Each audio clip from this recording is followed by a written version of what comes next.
Bayangkan ini di masa depan. Sebuah dungeon raksasa tiba-tiba muncul dan merobek langit Tokyo. Di dalamnya ada dunia lain yang benar-benar asing, lengkap dengan naga penyembur api. Dan tempat itu penuh sesak dengan monster mengerikan yang siap menyambut tamu tak diundang.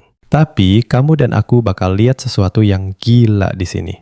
Dungeon ini menyimpan harta karun luar biasa, membuat semua orang berlomba-lomba masuk. Tujuannya jelas, menjadi kaya mendadak. Tapi aturannya sangat kejam. Semakin dalam kamu masuk, loot yang didapat makin langka. Tapi bahayanya juga makin menggila. Menjelajah tempat ini sama saja dengan berdansa maut setiap detik. Salah langkah sedikit saja, taruhannya adalah nyawa melayang. Sekelompok petualang baru saja sadar betapa mahalnya harga sebuah kesalahan. Saat mereka terpojok, tiba-tiba petir menyambar dan menyalakan monster itu dalam sekejap. Ledakan itu menyisakan material langka, membuat para penyintas benar-benar bingung. Inilah dia, si pemuda dengan syal merah yang memegang meriam petir kulver. Dia benar-benar keren. Dia mengalahkan bos itu dalam sekali tembak, santai sekali, meski biaya mananya sangat besar. Para petualang itu bersujud memohon padanya untuk menghabisi sisa monster di sana. Dia hanya menghela napas, bertanya kenapa dia harus repot-repot membuat ksatria itu terdiam. Tumpalan gratis mereka baru saja dibatalkan. Dia bilang hanya butuh item drop pos itu demi membantu adik perempuannya. Sementara itu, sisa monster mulai mengepung para petualang yang tak berdaya. Mereka memohon nyawa saat dia pergi menunggangi bangkai bos itu. Dia awalnya tidak peduli, sampai cahaya biru menyelimuti kakinya. Tapi mungkin ada syaratnya. Wajah ksatria itu pucat pasi saat cakar monster hampir merobek armornya. Pemuda kita datang lagi, bilang kalau dia terbuka untuk sebuah kesepakatan. Dia menawarkan meriam super kuatnya, tentu saja dengan harga yang sangat mahal. Sekarang, kita kembali ke beberapa bulan lalu, melihat filosofi hidupnya yang unik. Dia hanya melakukan apa yang dia suka. Ternyata dungeon ini adalah versi nyata dari game MMO paling populer, Fantasia Online. Artinya, semua pemain bisa menggunakan kemampuan in-game mereka, sebuah keunggulan besar. Karena senjata dunia nyata tidak berguna, para gamer jadi penjelajah papan atas. Fokus utama dia ternyata berpusat pada sebuah kubus bercahaya yang misterius. Akhirnya, kita tahu namanya. Sama seorang crafter level 1, bukannya bertarung. Dia menghabiskan waktunya terobsesi dengan skill produksi di bengkel. Forum internet sangat kejam menyebut kelas crafter sebagai pekerjaan paling sampah. Tapi, sama tidak peduli dengan meta game, dia punya jalannya sendiri. Baginya, bertarung hanya sampingan. Fokusnya adalah menjadi ahli dalam membuat barang. Dia menyelesaikan sebuah pedang menatap karyanya dengan senyum penuh kepuasan. Tepat saat itu, telepon masuk dari Shika, adik perempuannya. Ekspresinya langsung berubah total saat mendengar adiknya memohon pertolongan. Shika adalah petualang kuat yang tidak pernah meminta bantuan siapapun sebelumnya. Itulah kenapa Sama sekarang berlari menembus dungeon dengan panik luar biasa. Dia mencapai pintu tersegel tepat saat sebuah senjata terlempar keluar memanggil namanya. Tapi ruangan di depannya ternyata benar-benar kosong ngelompong. Panggilannya untuk Shika hanya bergema dalam keheningan dan kita harus menunggu kelanjutannya. Rasa paniknya langsung hilang pas dia lihat adiknya Shika di ruangan itu. Tapi kondisinya aneh banget. Dia berubah jadi monster kecil bersayap kupu-kupu warna biru. Situasi absurd ini bikin petualang lain di aula itu langsung heboh sendiri. Si Kecha jelasin, dia pingsan pas lagi eksplorasi, pas bangun malah jadi begini dan diserang orang-orang. Di tangannya.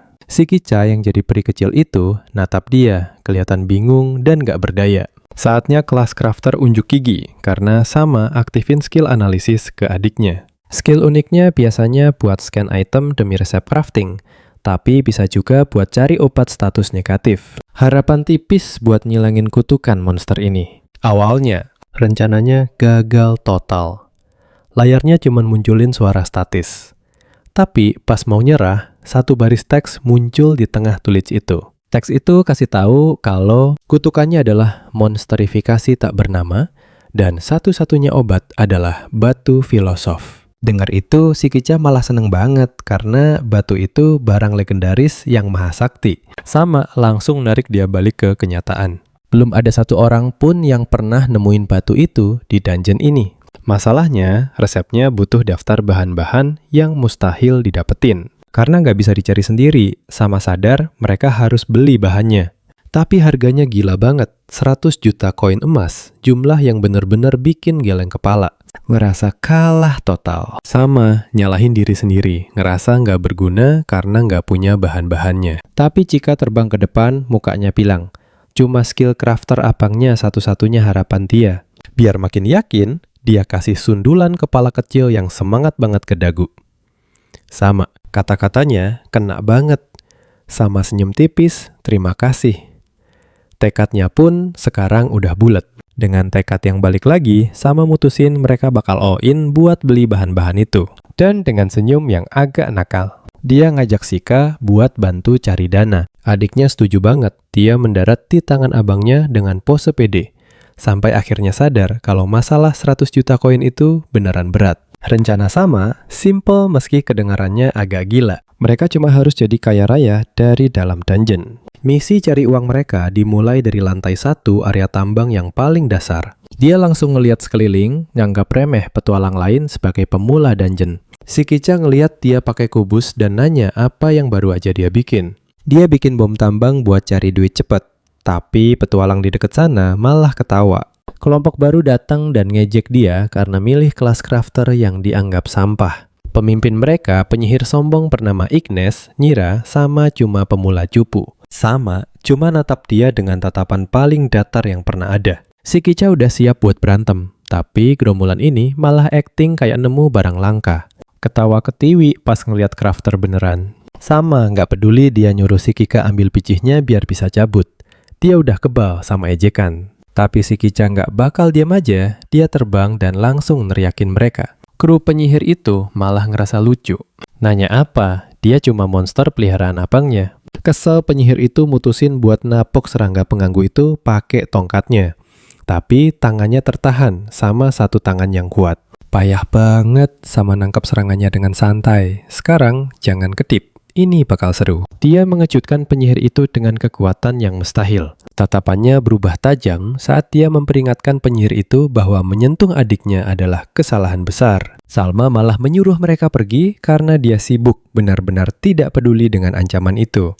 Penyihir ini benar-benar kehilangan akal sehatnya, marah karena seorang perajin berani meremehkannya. Jadi tentu saja dia mulai mengeluarkan monolog penjahatnya. Dia berteriak bahwa Salma akan membayar semuanya dengan nyawanya. Ignes melepaskan ledakan sihir raksasa, serangan yang sangat berlebihan untuk situasi ini. Dia sudah sombong dengan kemenangannya, merasa Salma pantas mendapatkannya karena menatap rendah dirinya. Namun saat asapnya memudar, kawan kita berdiri di sana tanpa goresan, dikelilingi pusaran air pelindung.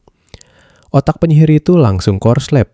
Dia benar-benar tidak bisa memproses bagaimana sihir apinya bisa gagal total begitu saja.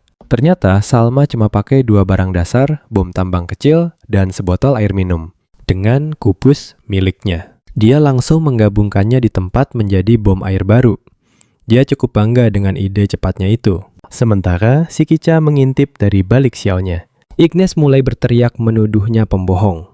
Bersikeras, barang level rendah tidak mungkin bisa menahan sihirnya. Yakin dia penipu, penyihir itu mengaktifkan skill analisa untuk mengungkap status asli Salma. Scan ini mengunci target ke arah Salma. Dan penyihir itu menunggu datanya mengkonfirmasi teori jeniusnya. Tapi yang dia lihat membuat seluruh partinya membeku dalam teror total. Karena statusnya bukan pemain baru.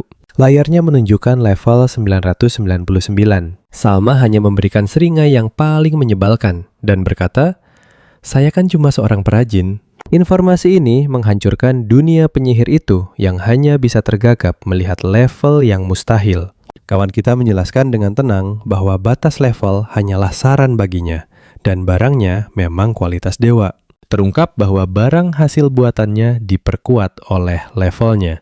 Mengubah bom air itu menjadi versi plus 99. Anak buah penyihir itu sekarang berkeringat dingin. Sadar mereka baru saja mencoba merampok seorang dewa. Ignes menolak untuk memproses kenyataan ini. Egonya benar-benar hancur karena tak percaya dia akan kalah. Dalam kemarahan yang membara, dia mulai merapalkan mantra sihir lain yang sangat besar. Dia benar-benar sudah masuk ke mode penjahat sejati. Berteriak agar Salma mati saat dia melepaskan serangan tanah yang menghancurkan. Seluruh lantai meledak ke atas, mengirim bongkahan batu besar terbang ke segala arah. Serangan membabi buta ini merobek lubang besar, membuat Salma jatuh ke jurang di bawahnya. Setelah mendarat, Salma hanya menatap ke atas, ke arah penyihir itu. Seolah bertanya-tanya, apakah orang ini punya otak atau tidak. Di atas, Ignes tertawa seperti orang gila membual. Dia telah menguasai 4 elemen sihir. Dia memanggil makhluk bayangan dan menuntut si perajin memohon untuk nyawanya. Monster itu membayangi kawan kita saat Ignes menawarkan pengampunan jika dia mau berlutut. Tipikal gaya penjahat klise, bukan? Tapi Salma malah mengingatkan bahwa si penyihir jenius itu baru saja melubangi lantai bawah dungeon. Tepat waktu, naga raksasa yang sangat marah muncul dari lubang akibat kebisingan tadi. Naga ini tidak buang waktu, langsung mengisi bola api raksasa di rahangnya. Dia kemudian menyemburkan aliran api besar tepat ke arah penyihir dan teman-temannya yang panik. Ignes hanya bisa berteriak ketakutan saat kebodohannya sendiri benar-benar menghancurkannya. Salah satu anggota partinya langsung terpanggang dan jatuh menjerit ke dalam jurang. Tim yang buruk banget kan? Tapi Salma beda. Dia santai banget bikin perisai sihir raksasa buat nahan apinya. Si Kica panik setengah mati. Tapi Salma cuma datar bilang, ini awal yang parah buat cari dana. Nah, pas lagi hadepin monsternya. Dia minta si Kica pakai skill scoutnya buat cari celah karena dia nggak bisa lawan langsung. Dia cuma butuh titik lemah selagi dia sibuk nahan semburan api berikutnya. Si Kica langsung beraksi.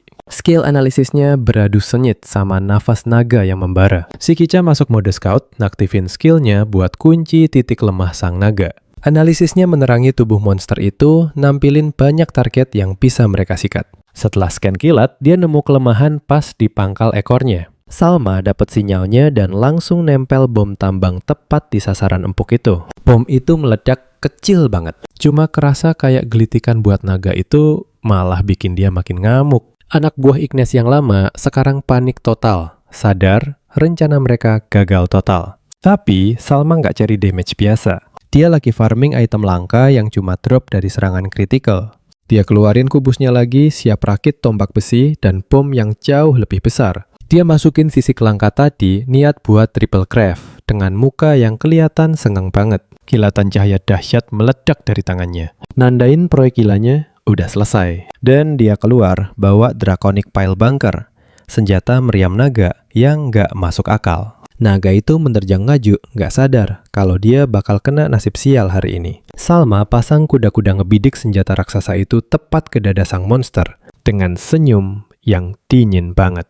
Dia bilang ke naga itu kalau masa hidupnya udah resmi habis. Selongsong peluru raksasa jatuh ke tanah pas senjatanya melepaskan tembakan. Ledakan itu nembus badan monsternya sampai bolong bener-bener di luar dugaan. Tembakannya gila banget kuatnya. Sampai ngebanting naga raksasa itu terbang jauh ke ujung gua. Mantan anggota party Ignes sekarang jadi fans berat Salma. Teriak heboh kayak teman lama. Pas debu mereda, jagoan kita ngelirik santai ke jurang tempat mereka tadi. Dia ngeliat Ignes gelantungan dan nanya sarkas, kenapa penyihir hebat itu nggak nyelatin diri sendiri? Bener-bener sadis Ignes, udah berantakan banget.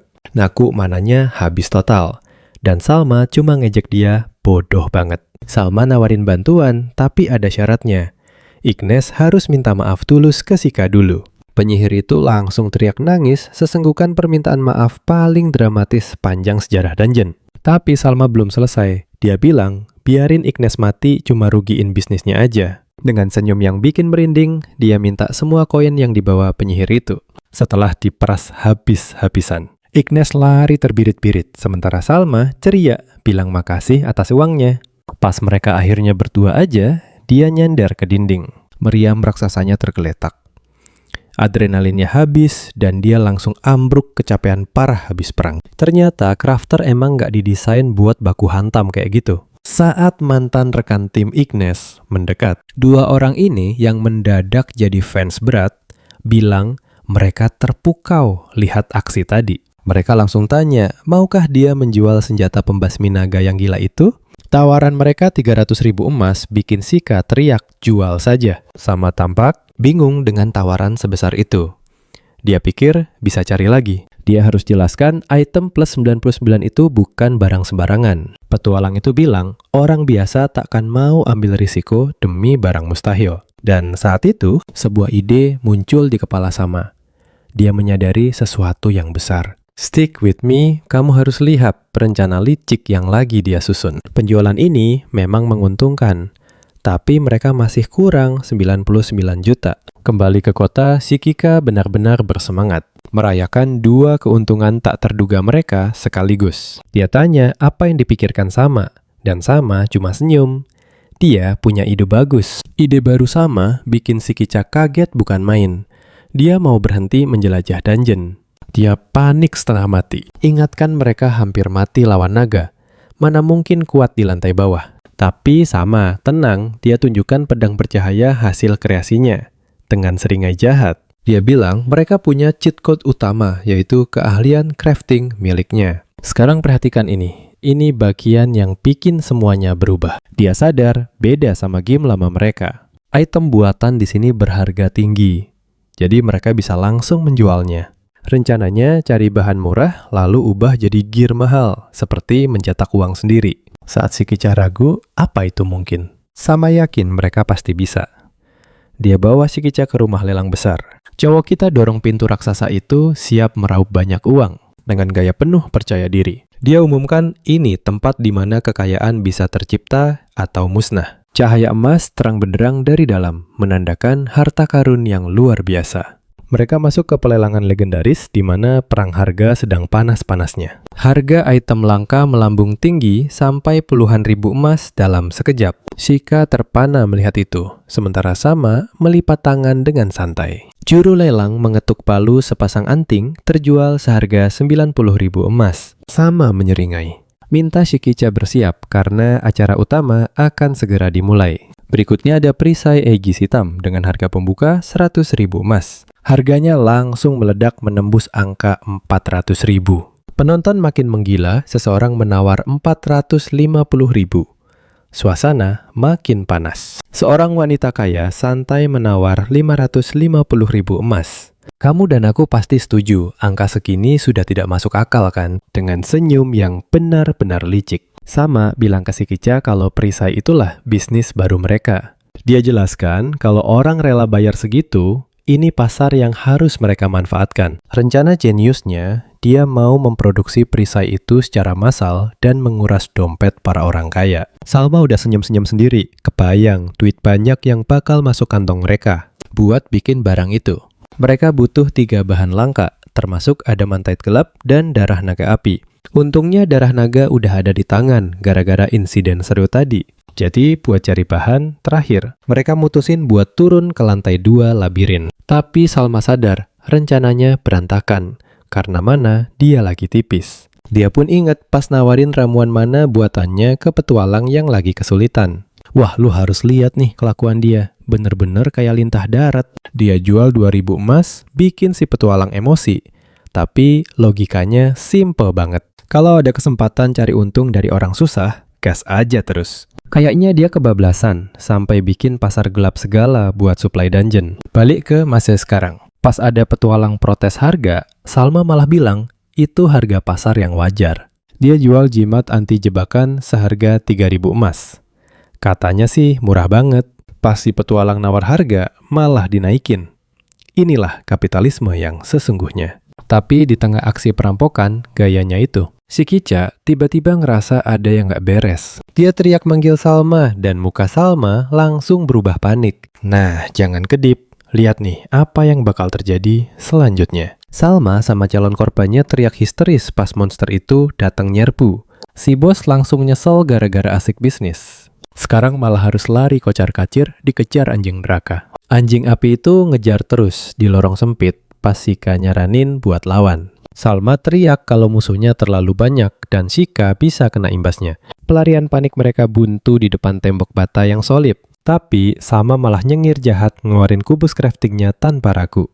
Dalam sekejap, dia bikin palu ledak raksasa siap buat kasih pelajaran. Dia teriak kalau lorong sempit ini tempat paling pas buat habisin mereka semua. Sekali ayun gelombang energi biru telak menghantam pasukan anjing itu. Serangan itu langsung bikin anjing neraka lenyap tak berbekas, terpental jauh ke ujung koridor dengan kilatan biru. Pas Tepu mereda, dia ngecek Shika yang santai nangkring di pundaknya. Dia merasa pertarungan tadi kelamaan. Pas melangkah lantai malah retak. Dan bener aja, tanahnya hancur lebur, bikin dia jatuh terperosok ke kegelapan di bawah sana. Ceritanya menggema di jurang. Kayaknya emang udah hobi banget dia jatuh. Dia mendarat dengan badan sakit semua di dasar lubang yang cuma kena sedikit cahaya. Pas lihat ke atas, dia sadar kalau dia benar-benar ceroboh kali ini. Terus dia sadar dia ngelakuin kesalahan konyol yang sama kayak si Ignis. Nggak lama kemudian, Shika terbang turun ke jurang sambil panik manggil namanya. Wah, lu pasti mikir sama kayak gue, dia bakal hancur kan? Ternyata sistem HP game menyelamatkan dia. Di tengah kegelapan total, Shika nanya, mereka di mana? Salma pun pakai kupus buat bikin cahaya. Ayo, kamu dan aku bakal lihat gimana cara dia selamat dari lubang gelap pakai lentera sakti. Diangkat tinggi-tinggi. Sama siap hadapi monster atau ular apapun yang nunggu di kegelapan. Cahaya itu buka ruang raksasa berteknologi tinggi. Jelas bukan gua biasa. Dia langsung kenali gayanya ini pasti reruntuhan peradaban kuno dari game mereka dulu. Suara aneh tiba-tiba bergema dari dalam reruntuhan, bikin mereka langsung waspada. Shika teriak kencang nyuruh Salma buat lihat sesuatu di kejauhan.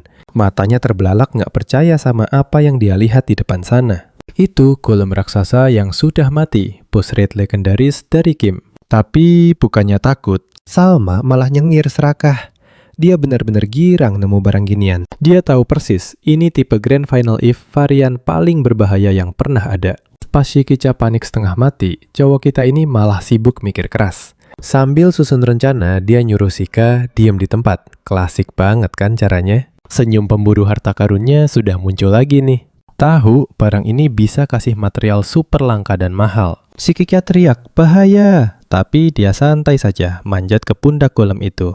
Dari atas itu, dia sesumbar bilang mesin ini sudah mati total dan aman. Tapi, mata raksasanya tiba-tiba nyala terang banget. Dia kaget bukan main. Golem itu lempar dia, dan dia teriak suruh Shika lari. Ledakan energi hijau muncul pas mesin itu aktif sempurna. Sama cuma bisa melongo. Sementara Shika gemetaran, lihat dari balik tembok. Di dalam inti, golem bayangan wanita misterius mendadak muncul. Wanita dari inti itu melayang di udara. Android penuh energi hijau. Lalu, tiba-tiba, kita balik ke kota yang cerah. Android itu sudah pakai baju pelayan dan ngomel soal debu. Dia nyindir tuannya yang males banget bersih-bersih rumah. Gila sih. Mantan bos raid ini sekarang serius banget ngerjain tugas rumah tangga. Dengan muka datar, dia sebut, sama tuan yang ribet karena berantakan. Tapi dia bilang melayani Sama itu memuaskan. Bikin Sama bingung setengah mati. Balik ke masa sekarang. Sama stres berat bingung kenapa hidupnya jadi aneh banget begini. Cerita balik ke momen pas android itu keluar dari inti golem. Setelah pertarungan, dia cuma tergeletak tak berdaya di tanah. Ternyata golem itu cuma cangkang luar buat inti aslinya sesosok automa seukuran manusia. Automa ini kekuatannya jauh di atas naga yang pernah mereka lawan dulu. Saat diaktif, sistemnya langsung pindai. Sama level 999 crafter. Mata hijaunya menatap tajam ke arah Sama. Dan dia langsung anggap Sama sebagai tuan barunya. Bikin Sama bisu total. Ternyata dia hilang ingatan bos raid dan malah terikat sama-sama. Setelah gagal usir, dia akhirnya Sama pasrah bawa dia pulang. Sekarang dia sibuk beresin kamar sambil nyindir kayak hidup Sama yang kacau. Shikicha dan pelayan baru ini malah akrab nejekin, Sama bikin dia ngamuk. Akhirnya dia kenalin diri, namanya Eve. Saat Sama berteriak kalau ini gila banget, mirip wujud monster Shikicha. Dia nyuruh Maid bos barunya buat beres-beres aja selagi mereka cari bahan. Eve cuma natap datar wajahnya, seolah bilang kalau Sama itu anak kecil. Terus dia langsung membungkuk sempurna, mendoakan keberuntungan buat tuannya. Aksi itu bikin Sama kaget bukan main. Stick with me, kita bakal lihat kenapa senjata pemusnah malah pengen jadi pembantu. Sama mikir mungkin ini salah satu lore game yang baru aja aktif. Salma jelasin kalau Very Grand Guignol itu robot kuno dengan cerita latar yang dalam banget. Ternyata Eve dulu maid buat putri kerajaan, jadi memorinya keriset ke pengaturan pabrik. Berusaha lupain masalah maid yang bisa meledakkan dunia ini. Dia coba fokus misi. Tapi pas mikirin bahan Dark Aegis, ternyata mereka nggak sendirian. Ada kelompok petualang lain berdiri tepat di depan lorong sana. Seorang paladin bernama Oliver kelihatan jadi pemimpin dari kru itu. Oliver langsung kenal Salma dan kaget banget lihat dia ada di labirin. Teman partinya nanya, siapa Salma? Terus dibilang kalau dia itu orang aneh dengan job nggak guna. Salma langsung tersinggung soal bagian nggak gunanya. Tapi si cowok itu malah nyeletuk kalau Salma nggak nolak dibilang aneh. Oliver langsung bungkam temen yang ngingetin, jangan pernah remehin Salma. Dia tahu kalau stats dasar Salma itu tinggi banget. Nyari gara-gara sama dia bakal jadi ide buruk. Terus si penyihir cilik nanya apa mereka temenan. Keduanya kompak ngebantah barengan. Katanya cuma kenalan. Biasa. Nggak mencurigakan sama sekali kan? Buat ganti topik, Oliver nanya kemana adiknya Salma yang biasanya selalu nempel terus. Salma langsung keringat dingin. Bingung mau jelasin kalau adiknya sekarang jadi peri kecil di bahunya. Dia coba jujur soal peri itu adiknya. Tapi kru Oliver nggak percaya sedikit pun. Salah satu dari mereka malah nuduh kalau Salma cuma dapat monster peliharaan. Tuduhan yang cukup gila buat dilontarin. Oliver mengabaikan itu, bilang dia sibuk dan nggak mau ikut campur drama gila ini. Tapi dia masih ingat target gila Salma buat kumpulin 100 juta gold demi nyelamatin adiknya. Nah, pay attention here ini bagian yang bikin Oliver kagum sama dedikasi Salma meski mereka nggak sedarah. Salma cuma kasih. Senyuman tulus bilang, itu hal paling wajar. Karena dia bangga banget sama adiknya. Pas si penyihir lagi kemes-kemesnya sama Shikicha yang kelihatan stres. Momen ini memicu flashback hari hujan di makam orang tuanya setelah kecelakaan tragis. Dia beneran sendirian di dunia ini tanpa tempat buat pulang. Sampai sebuah tangan baik hati mengulurkan bantuan di masa tergelapnya. Kita lihat Salma kecil yang nangis menatap ke depan dengan secercah harapan. Orang yang nyelamatin dia itu pasangan Situm yang memayunginya dari hujan sebagai teman orang tuanya. Mereka bawa dia ke rumah tanpa mikir dua kali, tempat dia ketemu Shikicha pertama kali. Shikicha kecil ngintip dari balik sudut. Dia cerita, meski adiknya pemalu, Shikicha nerima dia seolah dia itu kakak kandung sendiri. Bikin Shikicha bukan cuma adik, tapi putri dari orang yang kasih dia hidup baru. Kembali ke masa sekarang, tekadnya makin kuat. Apapun bakal dia lakuin demi nyelamatin Shikicha. Pas dia melamun, Shikicha lagi terbang keliling gua kristal buat intai situasi. Dia berteriak kegirangan mengangkat bongkahan besar adamantite hitam yang berkilauan. Sama mengambil kristal itu dengan senyum puas. Memuji gadis itu karena kehebatannya sebagai pencari jejak. Sama menggenggam kristal itu, matanya penuh tekad untuk menyelamatkan Shikicha. Shikicha pun memerah, malu tersentuh dengan kata-kata manis Sama tadi. Dia tanya, apakah aula ini cukup? Padahal Sama butuh 2 kali lipat untuk produksi massal. Baru saja mereka mau masuk lebih dalam, tiba-tiba terdengar teriakan minta tolong dari kegelapan. Mata Sama membelalak kaget. Itu salah satu petualang dari kelompok Oliver. Pria itu terkapar tak berdaya, wajahnya menghantam tanah dan terlihat kesakitan luar biasa. Sementara Shikicha panik setengah mati. Sama langsung berlutut sigap mendiagnosis racun apa yang menyerangnya. Dia mengaktifkan skill analisa, memunculkan hologram yang memindai kondisi pria malang itu. Rencananya adalah membuat penawar untuk melacak monster apa yang berani melakukan ini. Tapi kalian harus lihat hasil pindaiannya. Sama, bener-bener syok berat. Pelakunya adalah Venom Drake varian mutan yang seharusnya tak ada di lantai ini. Sementara itu di markas, Sama matahari bersinar tenang di kamarnya yang kosong. Kamera bergerak ke menara tinggi yang mengawasi kota, lihat siapa yang berjaga di atap. Itu Eve. Might Boss Raid sedang patroli. Dengan tatapan tajam, dia bersumpah menjalankan tugasnya. Dan jelas bukan sekedar bersih-bersih. Kembali ke gua. Sama menjelaskan Venom Drake biasa memang kuat, tapi masih bisa ditangani. Tapi varian mutan ini level boss yang jauh lebih mengerikan. Shika bertanya apa yang bikin mereka berbahaya dan Sama menegaskan ini bukan soal status. Racun varian ini kebal terhadap penawar racun biasa dan sihir penyembuhan. Shika bingung harus gimana, tapi Sama mengaku butuh bahan khusus untuk membuat serumnya. Shika coba kasih ramuan, tapi Sama tahu semua itu sudah terlambat. Ekspresi Sama perlahan mengeras. Mereka tidak punya pilihan selain menyusul kelompok Oliver ke dalam sana. Satu-satunya jalan ke bawah adalah rute yang sama dengan tim itu langsung menuju bahaya. Dia menyuruh Shikicha mengintai lubang itu, mengingatkan agar jangan nekat seperti biasa, demi membuktikan kemampuannya. Dia melesat masuk ke kegelapan menggunakan kecepatan peri untuk memantau situasi. Dan apa yang dia lihat di bawah sana langsung bikin dia menyesal telah ikut campur. Seluruh gua bawah diselimuti miasma ungu yang pekat ini, tanda bahaya besar. Sambil terbang, kembali dia melapor kalau kelompok Oliver benar-benar menghilang. Raib tanpa jejak. Sama, cuma angkat bahu yakin Paladin level tinggi bisa menangani racun gas. Namun, dia segera memasang wajah serius, mengingatkan Shika kalau melawan monster varian adalah misi bunuh diri. Shikicha ingin kabur cari bahan lain, tapi Sama tetap pada rencananya. Dia menjelaskan kalau tempat lain penuh dengan lahar neraka yang mematikan. Jadi, ini pilihan teraman. Mereka menyelinap ambil adamantite tanpa ketahuan naga itu. Saat Shika cemas soal miasma, dia mengusap kepala gadis itu dengan senyum tenang. Rencana. Jeniusnya dia malah mencuri bubuk kristal langsung dari tubuh Shikicha yang bingung. Bayangkan betapa kagetnya dia saat Sama mengeluarkan vial berisi bubuk peri, bahan kunci penawar racun. Meski Salma protes debunya dicuri, dia tetap lanjut crafting, menggabungkan debu itu dengan kristal. Dan dalam sekejap saja, dia berhasil buat syal pelindung baru. Sombong banget gayanya. Gear ini emang gak nahan racun, tapi cukup buat ngeblok miasma biar mereka bisa jalan, mengintip ke dalam kabut beracun itu. Salma ngaku kalau atmosfer di sini benar-benar intens. Sama kasih tugas navigasi ke Shika, dan dia siap banget buat tanggung jawab itu.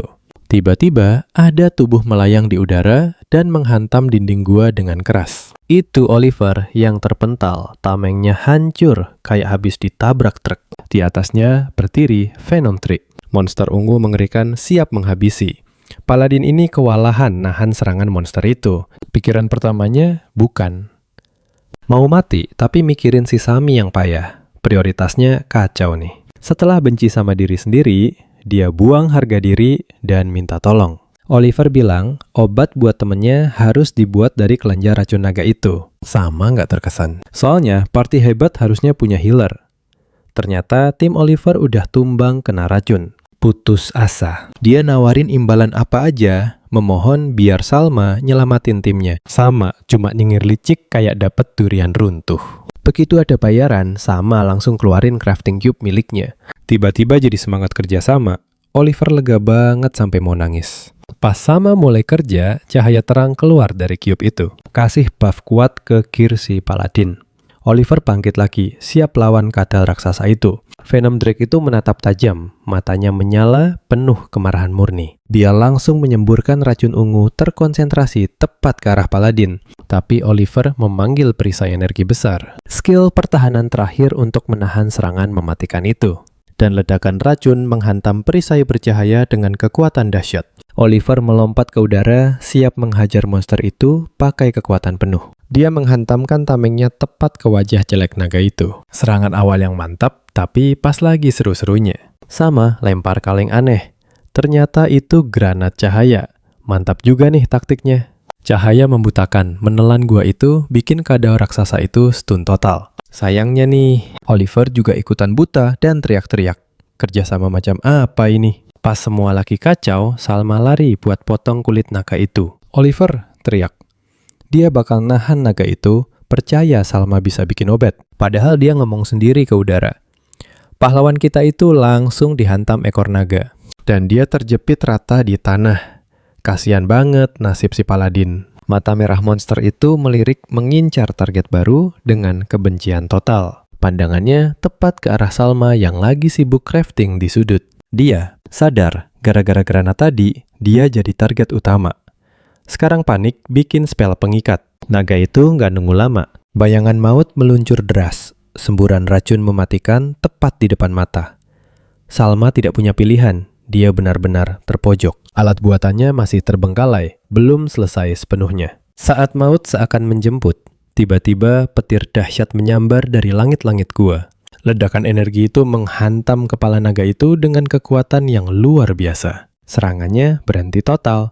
Salma dan Shikicha cuma bisa melongo heran melihat penyelamat yang sangat mengejutkan. Dari balik asap yang mulai menipis, sesosok siluet muncul dengan tatapan mata yang siap menghancurkan segalanya. Itu Eve, sang pelayan rumah yang berdiri santai seolah ingin membuang sampah. Salma langsung bingung.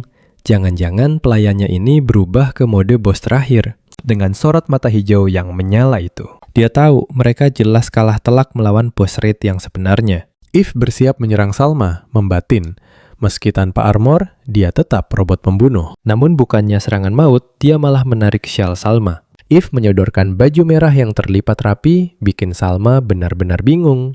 Ternyata dia cuma mau mengantar barang yang tertinggal dengan wajah super serius. Salma terbata mengucapkan terima kasih, dan Eve menjawab, itu semua tugas pelayan. Sambil melayani pesan antar wajah, Salma akhirnya luluh karena merasa sangat lega. Dia tertawa lepas, bersyukur ternyata Eve tidak datang ke sini untuk membantai mereka. Eve menjelaskan dia melihat pakaian Salma robek dan berniat memperbaikinya nanti. Dia meminta sang majikan manja dan adiknya untuk lebih mengandalkannya. Manis sekali. Sialnya, naga itu mengganggu momen kekeluargaan yang lagi hangat ini. Eve langsung melangkah maju dengan tenang, menyuruh Salma menyerahkan kadal raksasa itu kepadanya saja. Rupanya, membasmi penyusup juga masuk dalam daftar tugas resmi seorang pelayan. Mata naga itu menyala penuh amarah. Tidak terima dianggap debu yang perlu dibersihkan oleh pelayan. Naga itu menjulang tinggi di depan Eve, tapi sang pelayan bahkan tidak berkedip sedikit pun. Mata naga itu memancarkan energi, bersiap melancarkan serangan yang sangat mematikan. Lalu menyemburkan gelombang racun ungu pekat tepat ke arah Eve. Si Kica panik, tapi Salma tenang saja melihat Eve menahan ledakan itu dengan wajah datar. Ternyata racun tidak berpengaruh pada tubuh automata milik Eve. Sungguh aksi yang luar biasa. Eve menatap tajam, saatnya membersihkan tempat ini. Dia mengangkat tangan mengisi serangan yang terlihat terlalu besar untuk tubuhnya. Lalu dia melesat secepat kilat melewati kepala naga itu sebelum bisa bereaksi. Pukulan beruntun dengan energi cahaya menghujani wajah monster itu bertubi-tubi. Naga itu meraung keras, mencoba memukul Eve seperti lalat yang menyebalkan. Namun dia menghindar dengan santai, tampak tidak peduli dengan situasi berbahaya tadi. Dari pinggir, Oliver teriak, tidak mau membiarkan Eve berjuang sendirian. Benar-benar semangat baru. Dia ikut menyerang dengan tamengnya, menciptakan celah agar Eve bisa terus melancarkan serangan mautnya. Sementara itu, Sika mengaktifkan skill analisis mencari titik lemah monster tersebut. Dia memberitahu titik lemahnya di bagian belakang kepala.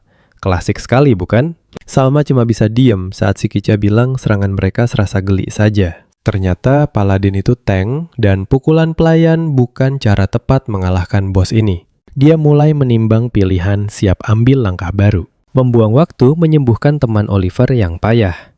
Lupakan, dia keluarin kotak crafting, rencana gila mulai terbentuk. Dia teriak ke Oliver suruh kasih semua barang bawaan. Si Paladin bingung setengah mati, jelas aja dia nggak paham. Salma bilang dia mau crafting senjata custom Oliver, yang panik langsung nurut. Sambil senyum licik, Salma pede mereka bakal menang gara-gara mid andalannya. Siap-siap terkejut ya. Kotak crafting mulai bekerja, cahaya kekuatannya benar-benar gila. Cuma butuh beberapa detik, senjata baru langsung dilempar ke Eve. Dia tangkap sarung tangan bercahaya itu. Tatapannya tajam, nunggu waktu yang tepat buat habisin kadal raksasa itu. Eve pakai gear barunya, ternyata itu sepatu petir yang super kuat. Dia langsung melesat maju, tendangan telak mendarat di tubuh sang Drake. Ledakan cahaya bikin monster itu goyah, pasti sakit banget tuh. Pelindung kaki petir custom ini benar-benar punya daya hancur luar biasa. Dengan ketenangan robot yang presisi. Dia menyalurkan semua tenaga ke serangan berikutnya. Pilar cahaya besar meledak, bikin monster itu kalah telak. Mendarat di punggung monster, dia incar titik lemah yang ditemuin si Kica. Serangan pamungkas dilepas, menembus kulit keras monster itu seketika. Tubuh Drake mulai hancur berkeping-keping. Eve melompat cantik, jauhi ledakan, mendarat mulus tanpa cacat sedikit pun. Biasalah kerja santai buat dia. Sambil pegang permata Venom, Drake dia lapor kalau misi selesai. Oliver terpaku bisu. Salma malah sombong, bilang kemenangan ini sudah direncanakan. Antidot siap teman-teman. Oliver sembuh dan mereka berterima kasih. Salma kasih botol terakhir. Suruh mereka obatin sisa anggota tim yang gak berguna itu. Kru Paladin Kirang bukan main, Salma cuma kasih lambaian santai. Pas sudah berdua, Eve manggil Salma dengan nada penuh hormat. Dia terima kasih karena Salma percaya padanya di pertarungan sulit tadi. Salma sok cuek bilang itu cuma logika buat dapet damage maksimal. Si Kica langsung godain dia, bikin Salma salting parah. Wajahnya merah padam. Dia nyatakan mereka sekarang tim resmi yang bakal cari banyak duit. If langsung ngegas, bilang kalau Salma nggak mau dibantu, cari aja mate lain. Tapi senyumnya berubah lembut, bikin suasana jadi tenang seketika. Laporan misi keluar profit yang mereka dapat ternyata gede banget. Belum lagi material crafting kelas atas yang mereka bungkus. Target cuan makin dekat dan ini resmi jadi tim solid. Notifikasi sistem muncul. Mate tempur Eve resmi gabung party. Di tempat lain, agen perusahaan lapor kalau Salma bakal produksi masal perisai. Bosnya kaget ngaku dia terlalu remehin pengrajin kecil macam Salma. Duduk di singgasana sang villain baru mutusin buat turun tangan langsung.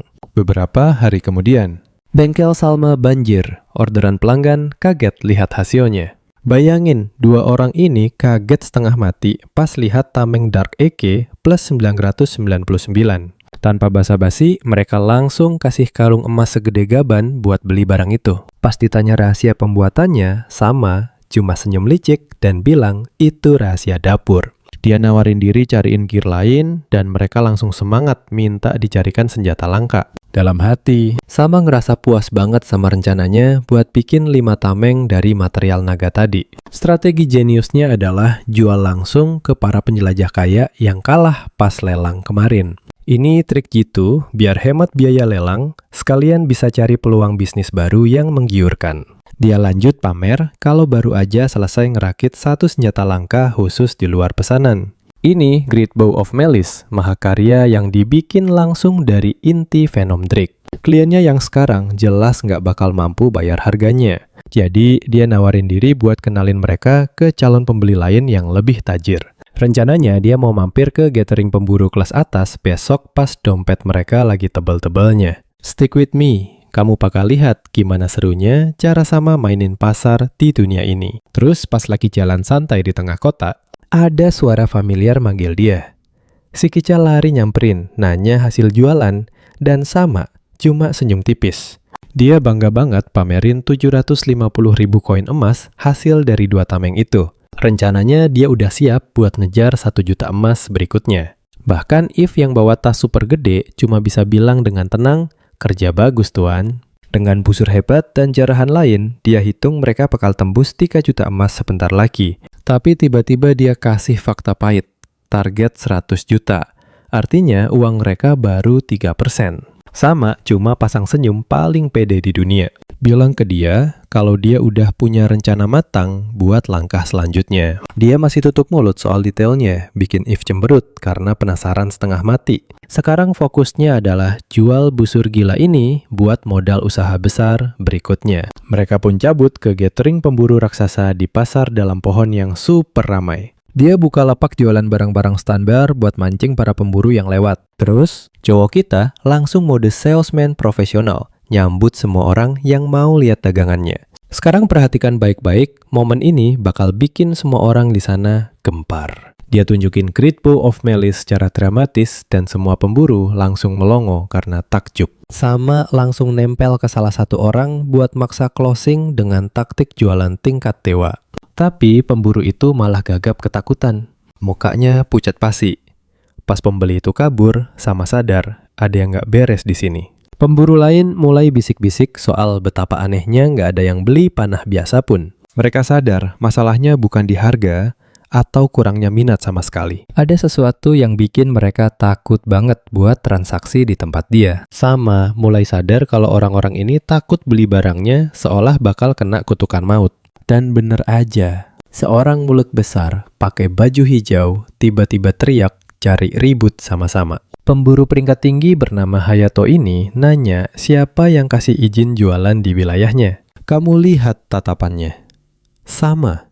Bahkan nggak peduli sama sekali sama ancaman orang ini. Hayato makin songong maju ke depan muka Sama sambil sok jago nanya siapa dia sebenarnya. Sama cuma jawab santai. Dia itu pengrajin menantang orang itu buat coba-coba kalau berani. Nah, menurut kamu, apa yang bakal terjadi selanjutnya? Yuk kita lihat akhir dari drama ini. Ayo, kamu dan aku bakal lihat gimana si Hayato sama kroninya neremehin pengrajin seenak jidat. Udah basi banget kan kelakuannya Sam, malah cuma bisa ngebatin ini lagi, ini lagi. Si bos gadungan ini makin sombong, maksa orang-orang buat beli senjata buatannya sendiri. Terus pas Shika muncul di jarinya Sam, akhirnya paham situasi yang sebenarnya. Ternyata dia cuma preman yang lagi mainin taktik kotor buat monopoli pasar. Shika bisikin kalau Hayato itu sebenarnya yang bikin semua gear lokal sambil ngelendek peliharaannya. Ejekan diri sendiri dari Shika itu beneran di luar nalar sampai Sam bengong dibuatnya. Terus Eve maju ke depan.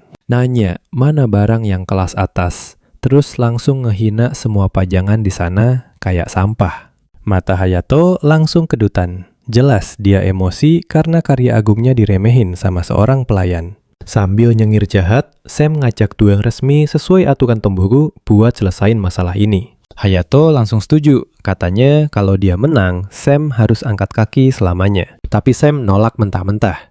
Dia nyebut Hayato pengecut karena cuma berani nantang pas posisi aman. Sam ngasih syarat mutlak kalau dia emang harus pergi dari sini pas kalah. Ya Hayato juga harus dapat hukuman yang sama kalau kalah nanti. Pedang ditarik, suara denting tajam jadi tanda tantangan ini resmi dimulai sekarang. Karena gengsinya udah di ujung tanduk, Hayato nggak punya pilihan selain nerima syaratnya. Pas mau mulai, Hayato malah nambah taruhan. Dia janji bakal bikin Sam babak belur.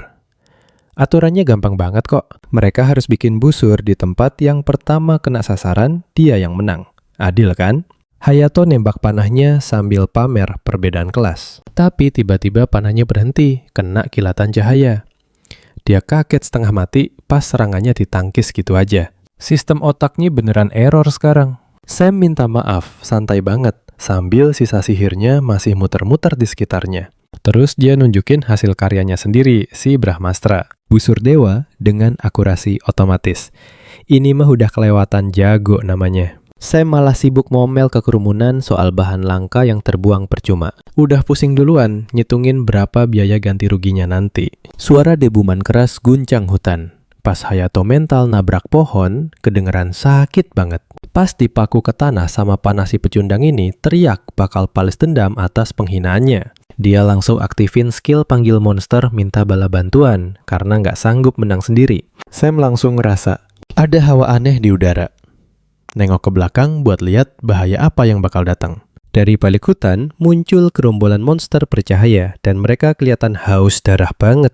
Semua pemburu di sana panik total pas ngeliat kawanan buas itu nyerbu dari langit. Kekacauan terjadi. Monster-monster itu ngerobek kerumunan orang yang lagi lari tunggang langgang buat nyelamatin diri. Eve langsung beraksi nembakin monster buat melindungin para pemburu yang lagi panik berat. Dia sadar serangan ini terlalu terorganisir. Terus nanya ke Sam apa yang sebenarnya terjadi. Kamera langsung nyorot muka licik Hayato. Fix banget, dia dalang di balik semua kekacauan ini. Sam nolak kalau ini cuma soal dendam pribadi yang nggak penting. Dia nebak ini cuma pengalihan buat sesuatu yang lebih gede lagi. Dia coba mikir pakai otak.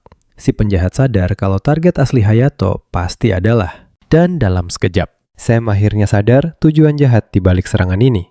Kamu dan aku baru aja nemu fakta gila. Bayangin, monster itu cuma pengalihan padahal target aslinya dia. Tiba-tiba hujan panah sihir melesat kencang, semuanya mengincar dia. Perjepit musuhnya terlalu jauh buat lawan balik. Tapi ya gaspol aja. Dia lepasin tembakan panah sihirnya berharap bisa kena target. Panahnya melengkung cantik. Pas banget nabrak serangan lawan. Gila, presisi banget. Rahang Hiat langsung jatuh kaget setengah mati. Dia bingung, serangan dadakannya gagal total. Apalagi panah sama mulai ngunci posisinya. Dia mau nembak balik tapi udah telat banget sob. Serangan balasan udah nyampe. Si sombong itu malah ngecek sama soal jarak panah. Dasar amatir katanya. Dia pamer skill job super spesial yang bisa tembus jarak jauh. Tapi panah sama tetap hantam mukanya. Bukti kalau skill nggak bakal nolong aim ampas. Dia lihat panah itu, dan ternyata bukan panah biasa. Ada paket kejutan kecil yang diikat di situ. Matanya melotot ngeri, lihat sumbunya nyala. Boom! Ledakan dahsyat bikin dia terpental. Lengkap sama teriakan yang puas banget didengar. Dia pikir darahnya bisa nahan bom itu. Ternyata itu semua bom kawan. Dan dia kejebak dalam reaksi berantai ledakan yang estetik banget. Sama, cuma nonton asapnya santai banget, kayak nggak terjadi apa-apa. Dia kasih seringai jahil nanya, "Apa musuhnya ngarep duel adil?" Ya mana mungkin. Hunter lain langsung bilang makasih, karena sampah pengacau itu akhirnya musnah. Setelah saingannya bener-bener diledakin sampai ampas. Eve langsung balik jualan ke orang-orang yang udah bebas merdeka. Sama, bilang pengusiran itu cuma janji kosong. Hiyat pasti bakal balik lagi.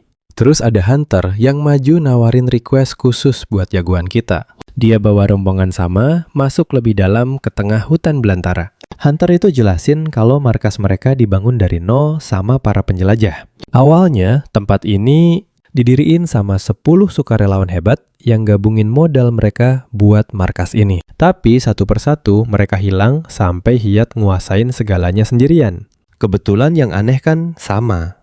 Akhirnya paham situasinya. Hiyat pakai hak akses admin buat ngerampok area ini jadi dompet pribadi. Hunter itu bisikin rumor kalau Hayato mungkin aja bunuh admin lainnya. Oke, balik ke topik utama. Sama nanya apa requestnya dan si Hunter cuma nunjuk ke depan. Mereka sampai di pohon raksasa bercahaya. Katanya ini pohon dewa. Dan dengar ide gilanya. Dia mau Sama pakai pohon itu buat bangun markas baru yang super megah. Dengan markas baru, mereka bisa tendang Hayato selamanya dan ambil alih kendali. Si Kicha melongo. Lihat, skala proyek sebesar ini beneran nggak masuk akal. Tapi Sama cuma bilang semuanya bisa diatur kalau duitnya ada. Dia kasih senyum licik. Jelas banget kalau kerjaan gede butuh bayaran yang sepadan. Hunter itu bangga pamerin 5 juta emas yang udah dikumpulin bareng-bareng. Sambil pegang kubus crafting, Sama terima tawarannya. Tatapan bisnis banget nih. Terus dia bilang bakal selesai hari ini juga, sukses bikin semua orang jantungan. Si klien panik, markas lama aja dibangun 10 orang sebulan penuh. Tapi Sama malah pamerin kubus kedua, bikin suasana makin panas. Triknya ternyata cuma perlu multitasking, bikin semua bagian sekaligus. Klien barunya sampai melongo, bener-bener nggak nyangka sama hasilnya. Bayangin, multitasking pakai 2 kubus, itu teknik crafting tingkat dewa. Kliennya makin syok pas Sama keluarin segerombolan kubus crafting dengan muka serius. Jagoan, kita langsung perintahin kubus-kubus itu buat garap pohon raksasa. Kekuatannya disalurin dan cahaya terang benderang langsung nelan pohon itu. Begitu crafting mulai skill level dewa, langsung bikin hutan berubah total. Kliennya sampai terpental kena gelombang energi dari konstruksi ajaib ini. Cuma dalam sekejap mata, jembatan sama bangunan megah muncul gitu aja jadi markas baru mereka. Terus santai banget dia bilang tugasnya udah kelar. Nunjukin markas baru yang super keren ke orang-orang yang masih melongo. Di tempat lain, Hayato yang kalah tolak masih merangkak ngoceh soal kemustahilan. Tiba-tiba sosok misterius muncul dan berdiri tepat di depannya. Dengan dingin dia bilang kalau dia lihat semua kekalahan memalukan itu. Orang baru ini ngaku dia yang habisin. Admin lain bilang Hayato cuma sampah. Karena nggak punya waktu buat kegagalan, dia siap eksekusi Hayato di tempat. Tapi dia malah berhenti mendadak. Kayaknya dia punya rencana lebih jahat dan itu jauh lebih nakutin daripada mati. Balik ke bisnis. Laporan penjualan keluar untungnya gila-gilaan sampai jutaan emas cair. Bahkan jualan receh ke Hunter aja nambah 60.000 emas. Setelah dihitung-hitung sama biaya material. Total keuntungan bersihnya benar-benar fantastis. 6,19 juta emas. Sama pamer tabungannya udah nyentuh angka 7 juta. Sisa 93 juta lagi buat capai target impiannya. Jalan di kota, dia kepikiran. Gimana Brahmastra bikin perang harga yang kasih bonus gede? If si akuntan langsung protes, bilang, biaya materialnya makan 40% pendapatan. Si Kicha sih bela-belain pengeluaran buat beli bahan langka itu. Tapi sama curhat, pengen nyari sendiri biar makin hemat. Pas lagi asik ngobrol, ada notifikasi masuk yang bikin dia kaget parah. Si Kicha langsung panik pas tahu Sama dipanggil Komite Tata Kelola Mandiri. If yang polos nggak tahu siapa mereka, makanya butuh penjelasan singkat dulu. Ternyata labirin ini versi dunia nyata game MMO, tapi tanpa admin resmi. Dulu admin game itu ibarat polisi yang ngurusin cheater atau masalah pemain. Tapi dunia baru ini benar-benar liar tanpa aturan main. Akhirnya, pemain bikin pasukan polisi sukarela demi bertahan hidup. Dan kelompok itulah yang baru aja manggil Sama ke markas mewah mereka. If langsung skeptis dan nanya, gimana mereka bisa dibilang berguna kalau cuma diem pas Hayato berulah? Sama jelasin kalau mereka kewalahan jaga area padat di labirin luas ini. Cowok rambut biru muda akhirnya muncul. Formal banget ucap makasih ke Sama. Dia langsung lempar tanggung jawab, bilang orang lain yang bakal jelasin semuanya. Resmi banget ya. Masuklah cewek bernama Ishtar yang katanya dengar rumor soal Sama. Dia langsung to the point nih. Dia tahu rahasia kalau cowok ini sebenarnya crafter level 999 dari game aslinya. Gila sih, dia satu-satunya orang yang nguasain semua resep crafting yang pernah ada. Mulai main fisik, dia pegang dagu. Cowok itu ngasih tahu kalau si cowok ini terlalu jago nyembunyiin identitas. Ternyata itu cara dia nempah perisai legendaris Dark Aegis tanpa ketahuan siapapun. Dia nyantai banget sambil pasang muka sombong. Dia ngaku kalau mereka udah repot-repot nyelidikin cowok ini sampai ke akar-akarnya. Salma langsung ngeh. Dia yang beli perisai itu dilelang. Tapi kenapa dia panggil cowok ini sekarang? Ishtar langsung potong obrolan. Dia bukan mau minta bantuan apa-apa. Dia datang buat ngasih tuntutan keras. Dengan tatapan dingin, dia nyuruh cowok itu berhenti jual barang langka palsu. Bayangin, cowok kita ini syok berat dituduh begitu. Padahal dia sendiri bingung apa maksudnya. Salma dengan tenang nanya, kenapa dia harus berhenti jualan barang yang jelas-jelas asli? Dan alasan Ishtar beneran gak masuk akal. Cuma karena barang dagangannya bikin koleksi dia, jadi nggak eksklusif lagi. Katanya, barang jualan dia jadi ancaman buat semua koleksi barang langka yang dia punya. Sama nggak mau dengerin omong kosong itu. Dia nentang keras tuntutan egois ini sampai cowok rambut biru itu masuk dan ngusulin duel tribunal resmi. Ini duel publik di arena besar, dan mereka boleh banget sewa petarung jagoan. Cowok kita cuma natap mereka dalam diam, mikirin betapa gila situasi yang makin panas ini. Dia tahu duel emang cara biasa buat para penjelajah nyelesain masalah. Tapi dia nggak mungkin mundur sekarang. Dia butuh 100 juta itu demi Shika. Nolak duel juga percuma, karena Ishtar pasti bakal cari cara lain buat nyabotase dia. Terus sebuah ide muncul di kepalanya. Mungkin nerima duel ini justru langkah cerdas. Kalau menang, dia dapat restu komite dan pastinya dapat promosi gratis yang gila-gilaan. Satu-satunya yang bikin dia mikir keras adalah rasa percaya diri Ishtar yang gak wajar. Si Kicha buka suara bilang, inisiator itu cuma sebutan keren buat kelas pemula. Sama sadar itu justru yang bikin dia nakutin, pemula kok punya kekuatan sebesar itu. Dia nebak kalau Ishtar ini whale yang pakai duit asli buat sewa petarung top sebagai bodyguard. Berarti kemungkinan besar dia cuma anak orang kaya yang bakal sewa monster buat duel nanti. Ishtar senyum tipis nunggu jawaban sambil ngasih ancaman terselubung soal cara licik lainnya. Salma setuju duel itu, tapi syaratnya Ishtar harus pergi jauh-jauh kalau dia menang nanti. Pas udah di luar, If nanya apa dia yakin soalnya lawan mereka pasti petarung kelas kakap. If jujur banget bilang, Sama nggak punya peluang menang. Dan dia cuma jawab enteng, iya, emang bener. Dia bahkan nunjukin statistik kalau build crafter dia itu lemah banget dibanding paladin. Tapi dia yakin nggak mungkin nerima duel kalau nggak punya cara buat menang. Lagi pula, ini semua buat si Kicha. Terus dia bikin pengakuan mengejutkan, minta If jadi jagoan buat ngewakilin dia. Sebagai bawahan, dia harus nurut. Tapi dia ngerasa bosnya ini terlalu meremehkan musuh dan berharap banyak ke dia. Analisis, dia sendiri ngasih peluang menang cuma 30% lawan bodyguard Ishtar nanti. Salma malah kelihatan semangat. Peluang segitu aja bikin dia dapat tatapan maut dan ancaman tinju dari If. Dia cuma senyum ngingetin kalau statistik bukan segalanya. Persis kayak pas lawan Venom Drake dulu. Dia menang pertarungan itu cuma gara-gara perlengkapan custom yang dibuat si cowok. Dan untungnya buat mereka, dia punya segudang resep gear tingkat dewa buat automata. Pas dia bilang gear itu buat hewan peliharaan, suasana jadi super awkward. Maaf ya, salah ngomong. Si Kicha langsung narik mereka ke realita, bilang masalah utamanya itu nyari material langka. Cuma punya 3 hari farming, nggak mungkin beli semua. Bisa bangkrut mendadak kita. Otak Perimalang ini sampai berasap gara-gara pusing mikirin biaya dan peralatan yang hancur. Sama, cuma nepuk kepalanya yang berasap, tenang banget. Bilang dia udah punya rencana, ide besarnya. adalah bongkar bagian dari bos monster mati bernama unit penjaga. Robot raksasa yang lagi bobo ini ternyata senjata rahasia dan kunci kemenangan mereka.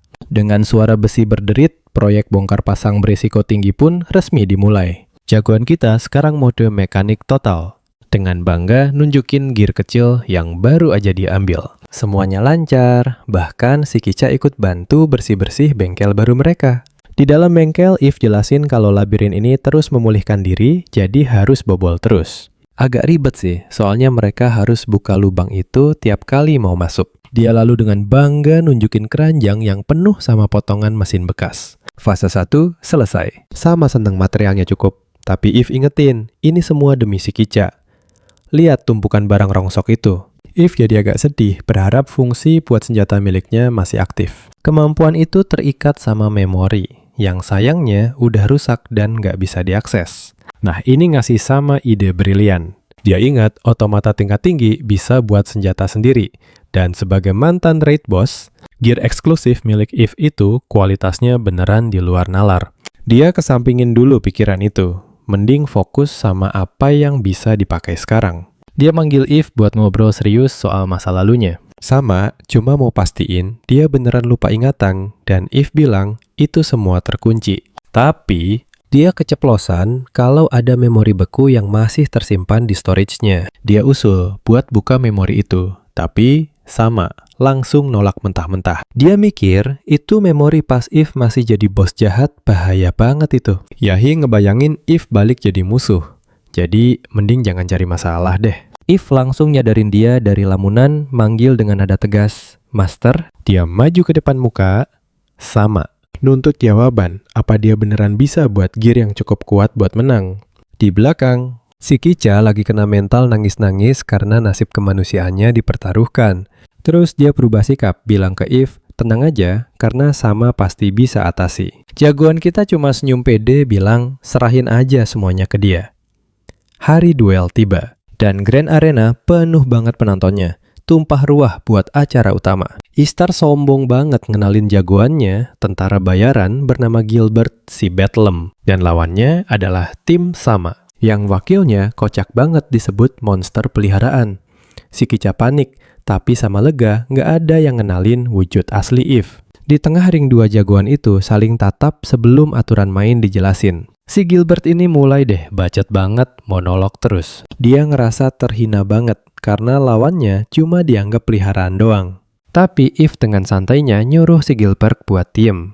Biar nanti pas dia dihancurin, malunya nggak terlalu parah. Dari pinggir arena, sama ngelihat level musuh itu 500-600. Khas orang kaya yang menang pakai duit. Pemain kaya emang hobi sewa monster buat ngeruk harta di bagian labirin yang paling dalam. Tapi sama nggak panik, dia yakin gear buatan tangannya bisa nutupin celah kekuatan Eve. Gong dibunyikan, duel resmi dimulai. Gilbert langsung gaspol, keluarin skill senjata yang kelihatannya dahsyat banget. Serangannya cepat kayak kilat, Eve cuma punya sepersekian detik buat menghindar. Ceritanya pecah pas gelombang kejut dari tinjunya bikin arena meledak hebat. Sampai-sampai Ishtar kaget lihat jurus pembuka jagoannya sendiri. Gilbert sombong banget. Dia pikir satu serangan telak itu udah cukup buat menang. Tapi pas asapnya menipis, Eve berdiri tanpa luka sedikit pun di balik perisai besar yang familiar banget. Ishtar melongo. Itu Dark Aegis, perisai yang dulu dia beli dari sama. Eve langsung aktifin kemampuan khusus perisainya, ngeluarin gelombang petrifikasi. Muka sombong, Gilbert langsung pucat pas energi ungu itu melesat ke arahnya. Counter dari perisai itu bisa bikin kalah instan, apalagi nggak ada healer di arena. Tapi Gilbert malah nahan serangan itu pakai aksesoris nyala yang ngebatalin efeknya. Dia teriak kalau dia udah sedia item anti debuff. Emang ya, dasar orang kaya selalu punya counter buat segala hal. Habis nehindarin ayunan pedang liar Gilbert dengan anggun, Eve dengan tenang bilang kalau sekarang giliran dia yang nyerang. Dia nunjukin gear custom buatan sama aktifin unit terbang dan badai anak panah energi. Unit Swan Lake itu bikin dia melesat di arena dengan kecepatan yang bikin ngeri. Buat pertama kalinya, Gilbert kelihatan panik. Dia angkat pedang raksasanya buat nahan serangan benturan itu, bikin gelombang kejut makin gila. Senjata buatan sama emang nggak main-main. pedang raksasa Gilbert hancur lebur jadi jutaan keping. Tapi pas debu mulai turun, Eve sadar musuhnya tiba-tiba hilang dari pandangan. Gilbert pakai jurus teleportasi klasik andalan cowok-cowok OP. Muncul tepat di belakang Eve dengan tatapan mata merah membara. Sensor tempur Eve langsung aktif. Mata robotiknya ngunci target dengan presisi. Tanpa ragu, dia muter balik dan nahan serangan kejutan itu dengan bilah lengannya. Kali ini pedang Gilbert menang. Bilah lengan Eve hancur berantakan. Si Kica sampai histeris. Sekarang Eve benar-benar nggak punya perlindungan. Dia cuma bisa bengong lihat lengannya korslet. Senjata utamanya hancur total. Dia berdiri sendirian di tengah arena tanpa senjata lawan musuh yang gearnya masih utuh. Gilbert yang sok sportif nyuruh Eve nyerah sebelum gearnya tambah rusak. Nyerah mimpi kali. Eve malah ambil kuda-kuda baru energi mentah mulai ngumpul di tangannya. Keren banget. Si Kica di pinggir lapangan udah panik banget sampai mau nangis. Tapi sama. Cuma senyum percaya diri, bilang semuanya bakal baik-baik aja. Tangan Eve makin terang, dia minta maaf karena mau pakai jurus klise. Sumpah, ini bakal seru banget. Sambil tersenyum remeh sama melihat Eve menyatakan kalau pertarungan aslinya baru saja dimulai. Gadis itu langsung mengaktifkan senjata rahasianya. Sarung tangan Tyrannos Overload yang ukurannya raksasa banget. Gilbert cuma mendengus melihat perlengkapan baru itu, seolah bertanya, apa cuma itu kemampuan terakhirnya? Tanpa basa-basi, dia melempar pedang kembarnya ke arah wajah Eve. Tapi tangan barunya itu level lain, menepis pedang itu semudah mengusir lalat. Wah, coba lihat, ini kamu dan aku bakal saksiin pertarungan paling gila hari ini. Dia memanggil pedang iblis super besar yang jelas-jelas cuma buat pamer kekuatan. Gilbert menyerbu maju, berniat menguji perlengkapan baru itu dengan senjata raksasanya yang konyol. Eve dengan tenang bersiap menerima serangan lengan buatannya sendiri mulai menyala penuh tenaga. Keduanya beradu dalam ledakan energi merah dan biru yang mengguncang seluruh arena. Benturan mereka menciptakan kilatan cahaya menyilaukan saat kekuatan kasar bertemu teknik tingkat tinggi. Gilbert kaget setengah mati. Pedang andalannya mulai retak karena tekanan yang luar biasa. Karena panik, dia membuang pedang rusak itu dan memanggil kapak perang yang bersinar terang. Eve cuma menangkap kapak raksasa itu dengan satu tangan menghentikan serangannya telak. Gilbert tidak percaya dengan kekuatannya. Baru sadar kalau sarung tangan ini adalah mahakarya terbaik ciptaan Salma. Dan Eve tidak akan membiarkan karya tuannya diremehkan oleh petarung bayaran macam dia. Sistem penargetan internalnya aktif menghitung cara terbaik untuk membalas serangan. Dengan satu tinju telak, dia menghancurkan kapak baru itu sampai berkeping-keping. Pukulan itu membuat Gilbert terpental jauh, bikin Salma dan si Kica bersorak-sengang. Dia menatap tak percaya saat sarung tangannya sendiri mulai mengeluarkan percikan dan hancur. Penghancuran perlengkapan. Ternyata Salma tahu dia punya penangkal debuff. Jadi dia merancang gear Eve khusus untuk menghancurkan perlengkapan milik lawannya. Ternyata strategi tim Salma adalah gear khusus yang didesain buat menghancurkan gear musuh. Tapi Eve belum selesai. Dia mengeluarkan item baru dan menyebut duel ini sangat membosankan. Sekarang perhatikan baik-baik. Di sini semua bakal jadi jauh lebih menarik. Dia memegang boneka kecil menyerupai Gilbert, berjanji dia bakal jadi pajangan berjalan. Dengan kilatan cahaya ungu, boneka itu hancur dan wajah Ishtar berubah penuh rasa tidak percaya. Seluruh arena terdiam kaku saat hasil akhirnya sudah terlihat jelas. Dan begitu saja Gilbert sang petarung kini resmi jadi patung taman. Benar-benar membatu. Sang penyiar akhirnya membuat pengumuman, menyatakan pemenangnya adalah perwakilan dari Salma. Boneka mekanis Eve Ishtar marah besar terpaksa menonton kelas terlemah menghinanya di depan umum. Saat petugas bergegas mendekati patung baru itu, penonton akhirnya meledak riuh. Salma cuma menonton dari tribun dengan senyum puas. Rencana sempurnanya berhasil total. Kamu lihat, itu Salma benar-benar jenius. Rencananya berjalan mulus tanpa celah. Dengan si Kica merayakan di bahunya kemenangan Eve memulai era baru di labirin. Beberapa hari kemudian, bengkel mereka makin laris.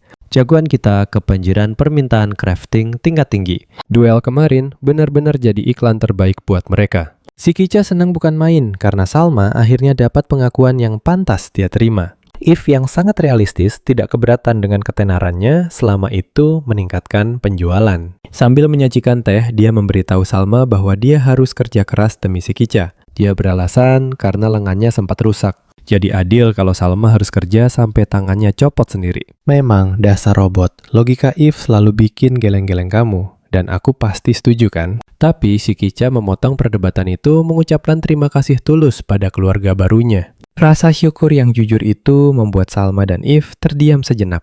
Shika menawarkan hadiah pada Eva, tapi robot itu bilang tugasnya sudah cukup. Hal ini benar-benar membuat si peri kecil bingung. Tiba-tiba, notifikasi baru muncul di layar.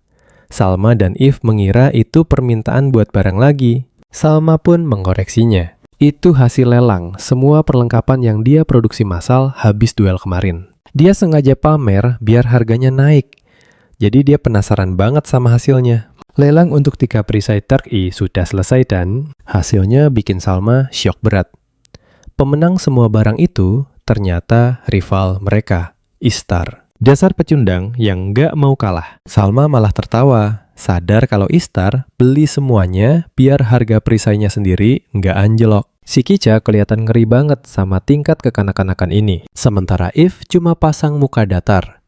Beneran, nggak terkesan sama sekali. Salma cuma bisa menghela napas. Orang kaya emang punya dunianya sendiri ya. Angka penjualan mulai masuk dan jumlahnya gila banget. Jutaan koin emas membanjiri akun mereka. Setelah potong biaya ini itu, mereka sudah dapat untung besar. Tapi perjalanan mereka masih panjang. Sementara itu, di gang gelap, penyihir bernama Ignes lagi murka habis-habisan. Dia lihat si kolektor Ishtar menang lelang. Sadar, itu karya si pembuat barang yang selalu jadi duri di rusuknya. Dia marah besar menyalahkan Salma atas hancurnya guild dan kegagalannya sendiri. Klasik banget main kambing hitam. Tiba-tiba, sosok misterius berkerudung muncul di belakangnya, menawarkan solusi buat masalahnya. Dia nawarin kekuatan khusus buat melawan Salma. Tahu banget apa yang ingin didengar penyihir putus asa ini. Ignes kaget karena orang asing itu tahu namanya. Tapi dia terlalu kalut buat peduli. Dia langsung minta kekuatan itu sekarang juga. Tapi pria berkerudung itu kasih peringatan kalau tawaran ini ada harganya. Nyawanya. Sebelum Ignes sadar, orang itu langsung menusuk perutnya dengan pedang biru bercahaya. Si penyihir jatuh tersungkur, terluka parah. Ternyata tawaran kekuatan itu cuma tipuan maut. Ignes menatap dengan teror dari lantai. Sekarat dan bertanya siapa sebenarnya penyerangnya. Si pria berkerudung menyebut tusukan maut itu sebagai hadiah layanan pelanggan paling gila yang pernah ada. Balik lagi ke Salma yang lagi cek keuangan. Untung jutaan, tapi masih jauh dari target. Eve langsung mempertanyakan langkah selanjutnya. Mukanya masem banget. Ternyata rencana besarnya cuma mau cek bangunan di tengah kota. Salma memimpin jalan masuk ke dalam. Menjelaskan tempat ini sudah ada di daftar rencananya sejak lama. Seorang pria berjas menyambut mereka sepertinya sudah menanti sang pengrajin terkenal. Ternyata Salma mau tur buat sewa toko untuk bisnis barunya. Agen itu menjelaskan kalau petualang bisa sewa fasilitas ini buat buka toko pribadi. Sistemnya otomatis, pemilik cuma perlu stok barang saja. Tentu saja, sewanya jutaan per bulan. Bikin Eve ragu soal keuntungan dari rencana ini. Tapi Salma yakin sama keuntungan jangka panjangnya, dan agen itu setuju. Kamu dan aku lihat sendiri, bisnis emang harus berani ambil risiko kan? Bayangin, toko ini bikin kita bisa kelola bisnis sambil jelajah labirin. Seru kan?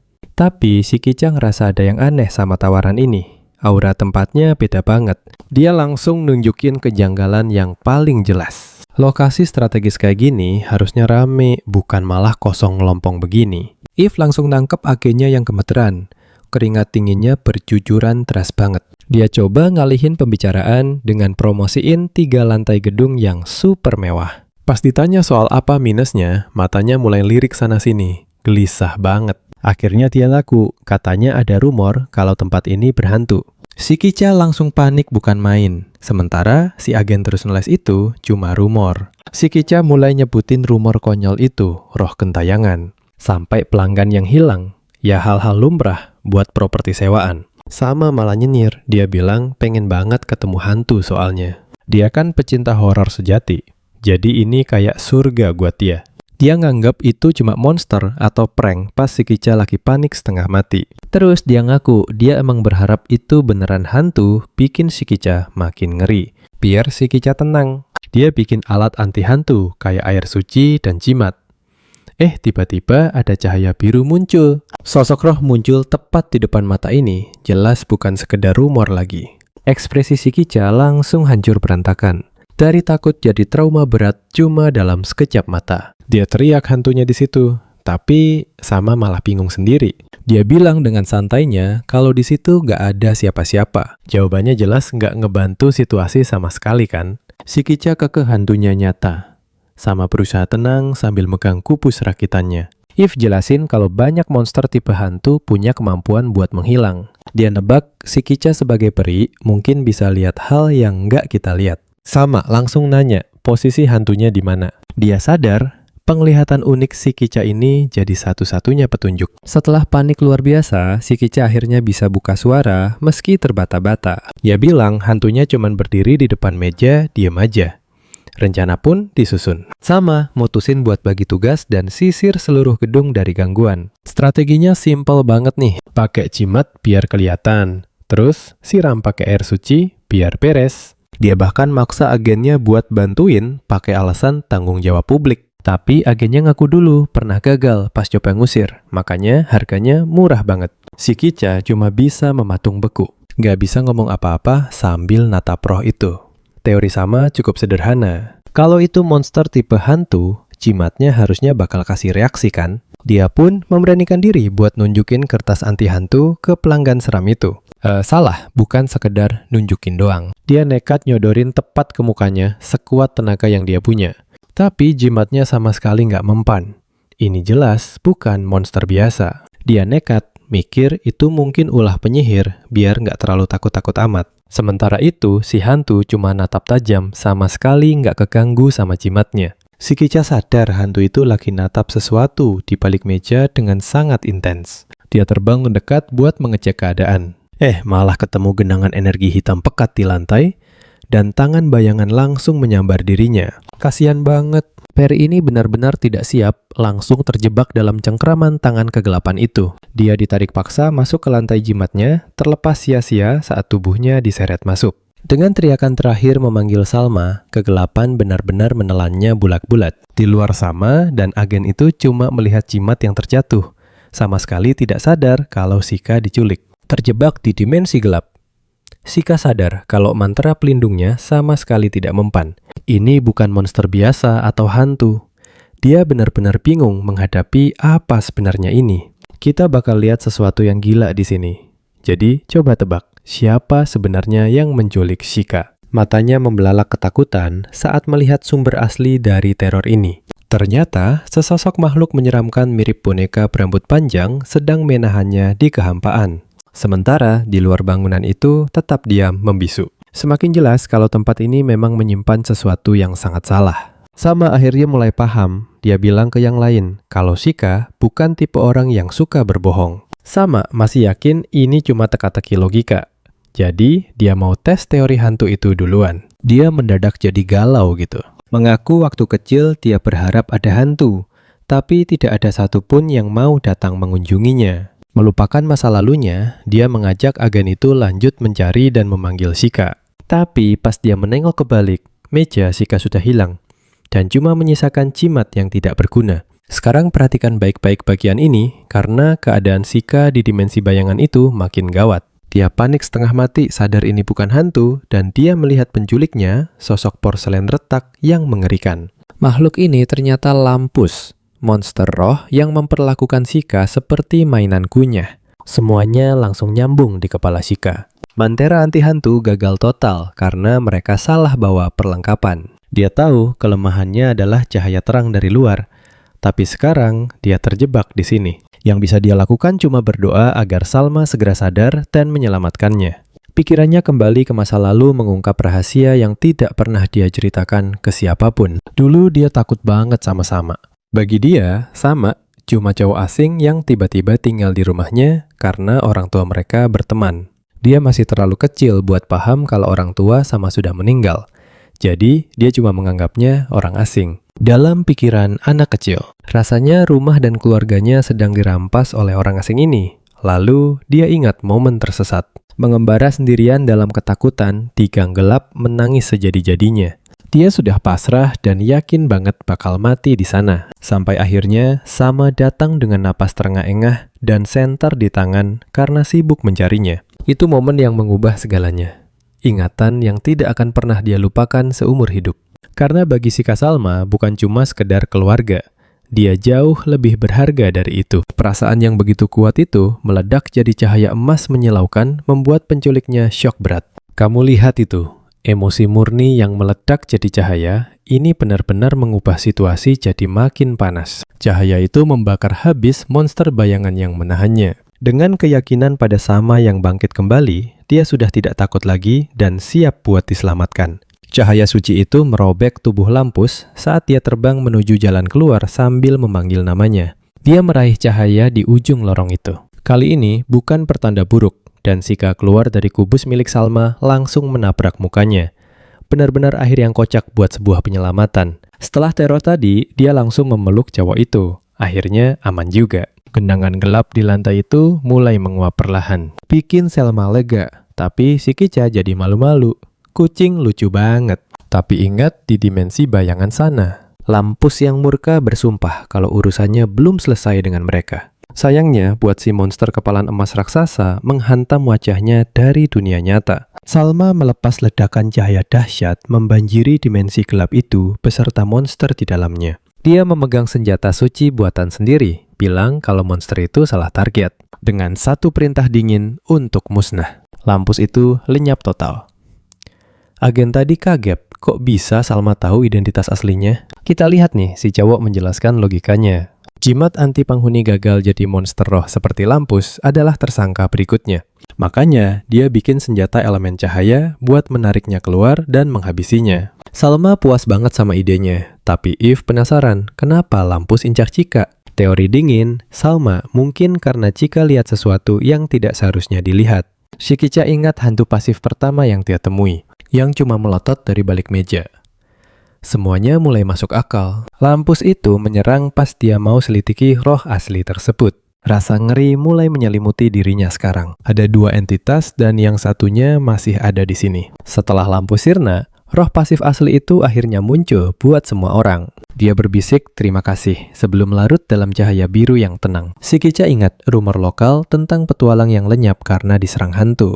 Dia sadar roh ini mungkin petualang itu yang ingin dibalaskan dendamnya. Sementara itu, di katedral gelap, seseorang lagi mengamuk hebat karena Lampus mereka berhasil dikalahkan. Cowok berambut jabrik ini tidak percaya rencana hantu jeniusnya bisa gagal.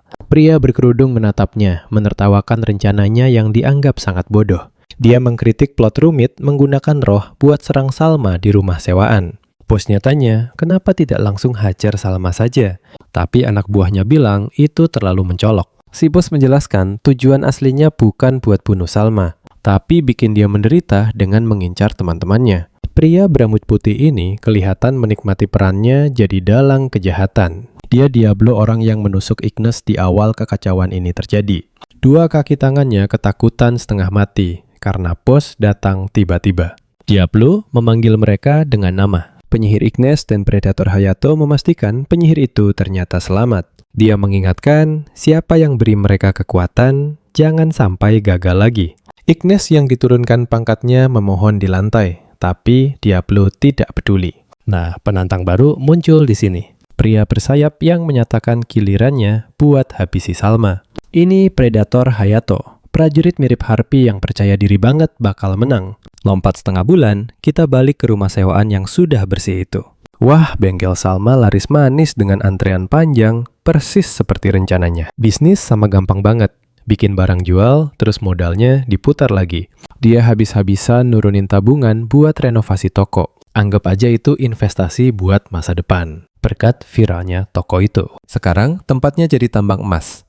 Target cuan makin dekat. Tapi kawan dia malah pusing mikirin hal sepele sampai temennya gregetan. Karena toko Larisama mulai ambil pesanan khusus lagi nih. Si Kica langsung kasih job dari klub penggemar otomatan yang aneh banget. Mereka minta perlengkapan khusus buat robot. Dan Eve kelihatannya tertarik banget sama detailnya. Sama protes karena bayarannya kecil. Tapi si Kica malah salting. Ternyata ini permintaan pribadi. Ternyata ketua klubnya itu teman petualang lama yang sudah hilang kontak. Dia masang muka memelas kayak ngetes. Apa Sama bakal tega nolak reuni ini? Ya jelas, sama. Luluh dan si Kica langsung joget girang di tempat.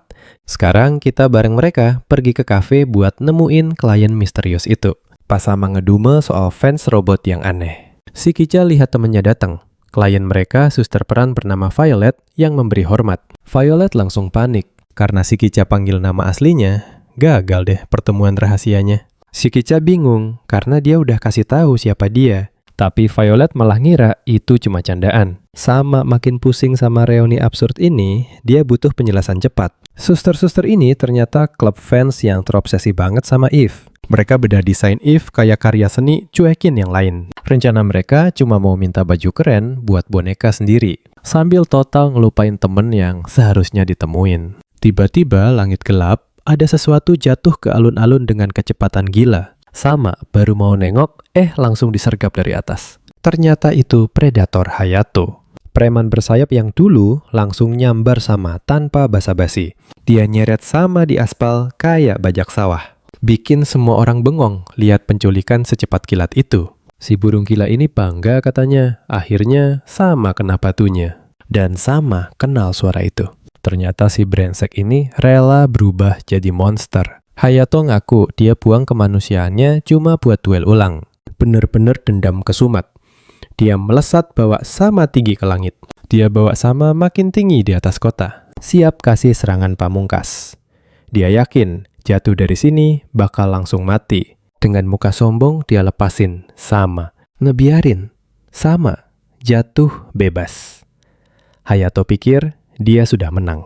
Tapi ada yang aneh. Sama nggak jatuh. Dia malah gelantungan di kaki Hayato. Sama bilang dia bakal jatuh nanti kalau dia sudah siap. Bayangin deh, menggantung di ketinggian ratusan kaki. Apa yang bakal terjadi selanjutnya? Yuk ikutan saya, kita lihat dia meracik gulungan pakai kertas sihir dan bulu monster. Gulungan baru, jadi dia senyum licik ke Hayato bersiap buat tumbang bareng. Mantra petir langsung ditempel ke musuh, bikin si monster terikat segel emas. Ledakan petir suci meledak hebat langsung memanggang si predator di udara. Monster itu menjerit ngeri pas petir suci merobek wujud monsternya. Di balik cahaya silau, Sama gigit jari nahan beban serangan dia sendiri. Momen krusial. Mereka berdua jatuh terjun ke kota kayak meteor yang lagi terbakar.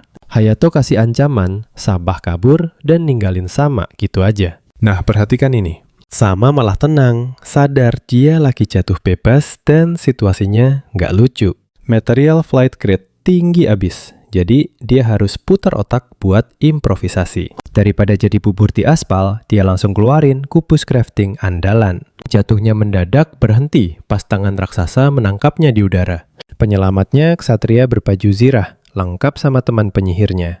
Satria bernama Oliver ini kelihatan emosi berat. Dia nuntut penjelasan apa-apaan kekacauan yang baru aja terjadi. Sama dengan santai, bilang mending bahas nanti pas dia udah aman. Tiba-tiba perangkat komunikasinya bunyi. Dia pikir itu si Kica yang khawatir. Tapi suara di sana beda panggilan tak terduga dari masa lalunya. Di kantor mewah, pria berjubah merah lagi mikirin kekacauan yang dibuat Sama. Dia berbalik dari jendela, minta laporan lengkap soal insiden tadi. Ini Rune Night Alter, mukanya serius banget. Dia pengen penjelasan detik ini juga. Nggak ada alasan, titik. Di bawah warga gempar, gosipin orang yang bisa berubah jadi monster. Biarawati perang pun kesal karena kehilangan vendor robot mereka di keributan. Violet panik parah lihat kota kacau. Dia nyoba nerobos kerumunan massa. Telepon dari Sama masuk. Si Kica lega banget dengar, Sama selamat. Tapi suasananya cepat berubah. Eve muncul bilang Sama dipanggil pemerintah buat diinterogasi. Dia ngingetin masalah bakal makin ribet pas masa mulai beringas. Kamu siap?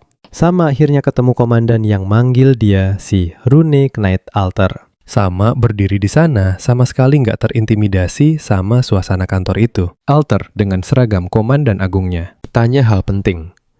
Tapi Sama malah nggak mau jawab. Dia malah ngerosting gaya berpakaian si komandan habis-habisan. Alter malah ketawa seneng. Ada yang setuju kalau jubahnya emang jelek. Dia curhat dipaksa jabatan ini, Sama malah nyuruh dia cabut aja. Akhirnya Alter serius, dia balik ke topik utama. Nanya apa yang Sama tahu soal monster manusia burung itu. Dia takut bukan soal monsternya, tapi rumor manusia bisa berubah jadi monster. Sama curiga, tapi Alter ngeles, bilang informasinya dari anak buah di lokasi. Sang komandan bisikin kalau isu transformasi ini udah lama beredar.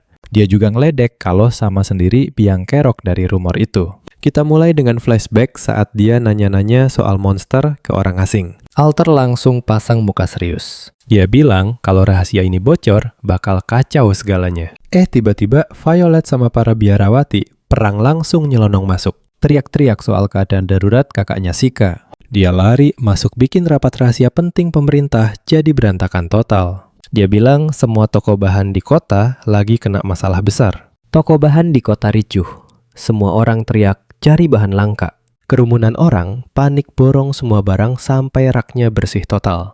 Violet melongo kebingungan. Dia sadar semua orang ini lagi rebutan bahan buat bikin batu filsuf. Sama membenarkan ketakutan Alter.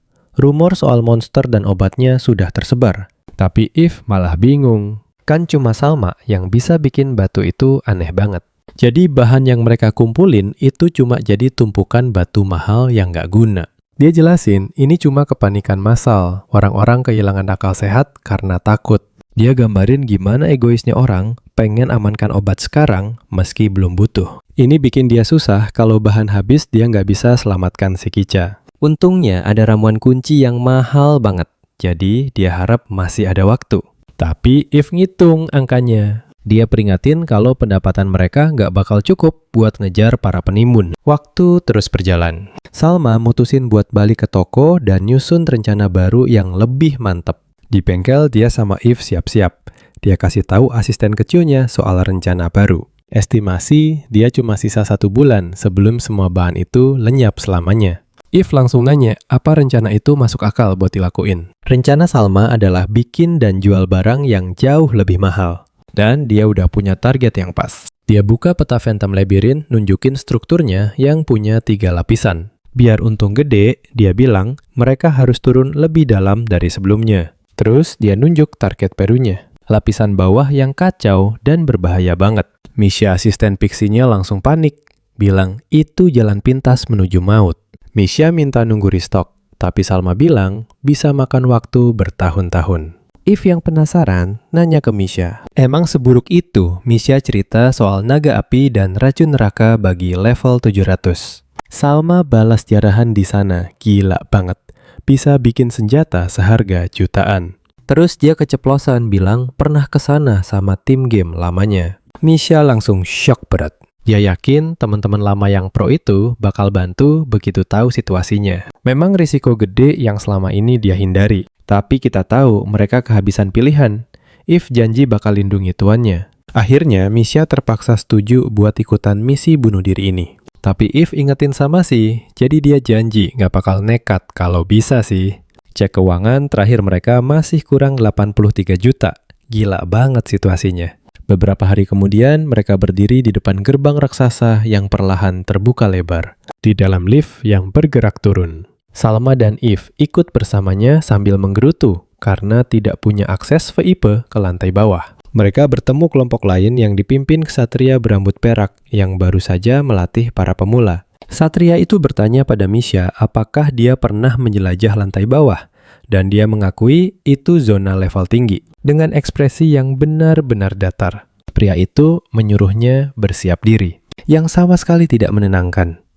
Misha terlihat sangat ketakutan mendengar peringatan seram itu. Saat lift terus meluncur turun, pintu terbuka dan menyuguhkan pemandangan asing berupa pulau melayang dan panorama yang mustahil. Misha benar-benar panik, berteriak karena tidak percaya neraka macam apa yang baru saja mereka masuki. Pemandangan itu mengungkap jurang tak berujung penuh daratan terapung dengan langit yang seperti langit-langit. Ksatria berambut perak itu memberikan penjelasan singkat soal labirin ini. Mencatat bahwa lantai bawah ini benar-benar tempat di mana hukum fisika tidak berlaku.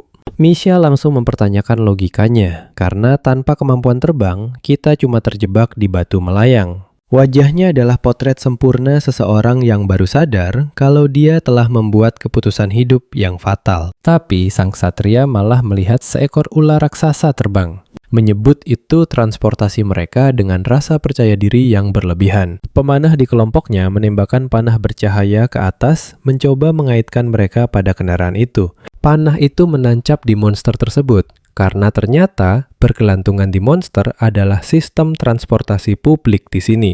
Lalu seorang penyihir dengan sapu terbang melesat bersama temannya untuk menyelesaikan manuver gila ini. Mereka benar-benar berpegangan pada bulu. Makhluk itu mengubah monster liar jadi taksi hidup. Salma yang sama sekali tidak terpengaruh, memutuskan dia akan membuat kendaraannya sendiri.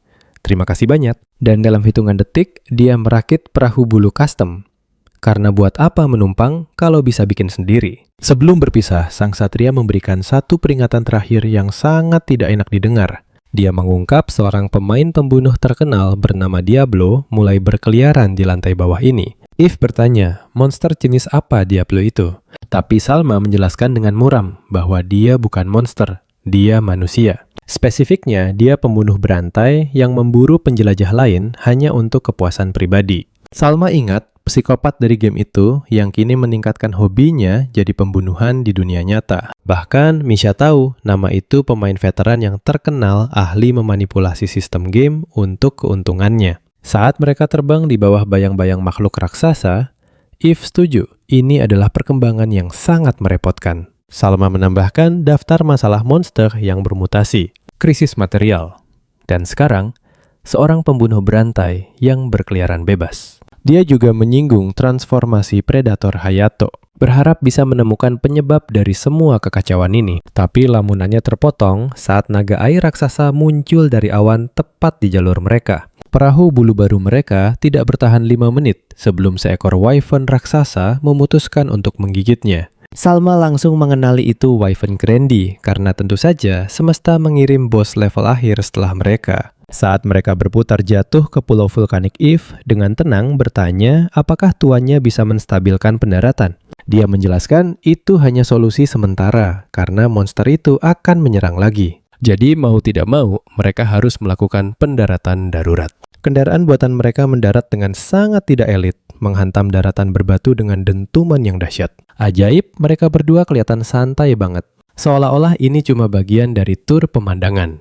Sementara Misha, dia benar-benar panik setelah hampir mati tadi. Tapi lega itu cuma sebentar, karena tiba-tiba ada cahaya raksasa muncul dari balik bukit. Ternyata ada golem api kolosal, tempat ini beneran mimpi buruk. Sama, langsung kasih kode buat diem, supaya mereka nggak ketahuan sama gunung berjalan itu. Eve ikutin langkahnya berusaha tetap tenang di dekat raksasa yang lagi mengamuk. Tiba-tiba, sebuah tangan mencengkeram bahunya. Dia sampai hampir melompat saking kagetnya. Itu barbarian bernama Ban yang ternyata kenal lama sama dia. Dia ngeledek Sam karena nggak pernah datang saat diundang ke level bawah.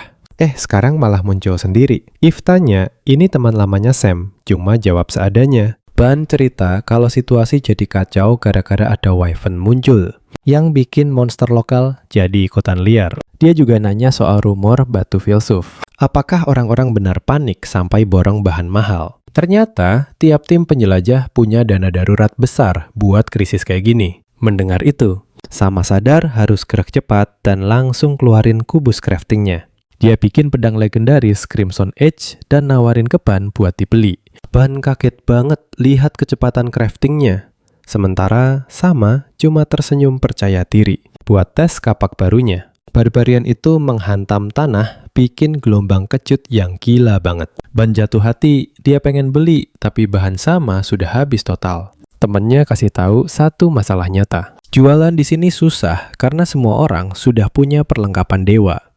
Meskipun buatan Sama top. Ban bilang dia butuh promosi besar biar semua orang melirik barangnya. Misha dan Eve kasih saran buat jualan bahan habis pakai yang pasti laris manis. Sama akhirnya sadar kalau mereka benar. Dia butuh sebuah tontonan, sesuatu yang bikin semua orang berhenti dan melihat. Jadi ini dia, rencana nekatnya dia bakal hajar monster itu sendirian. Misha langsung panik bukan main. Tapi Sama bilang itu satu-satunya cara buat maju.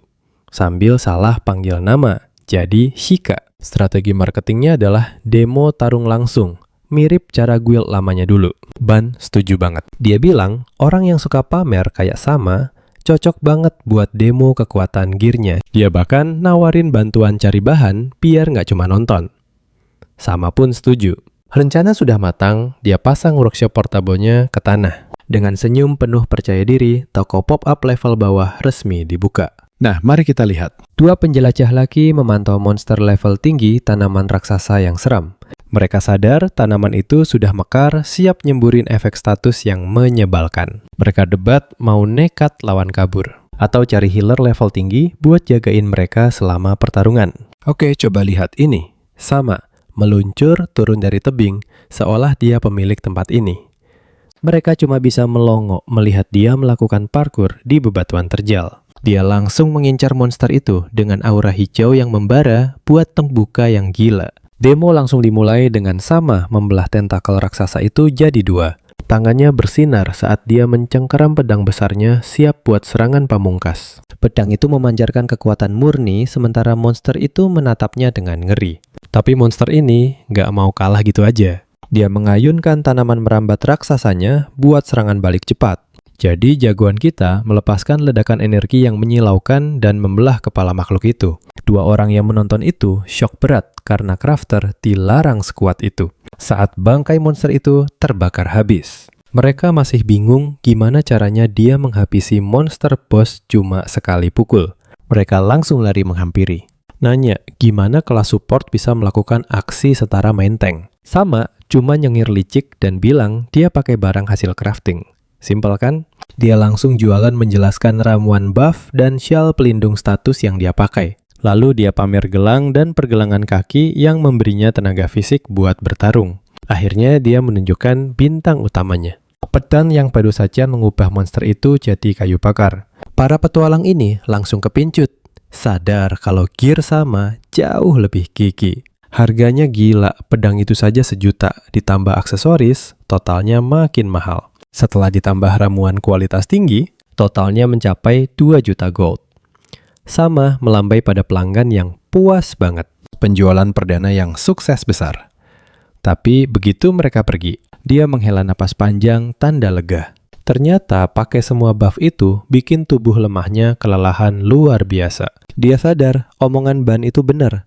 Pemain pro biasanya nggak jualan pakai demo. Tapi aksi combat yang menghasilkan 2 juta dalam 5 menit ini baru permulaan. Misha dan Eve melihat dari jauh.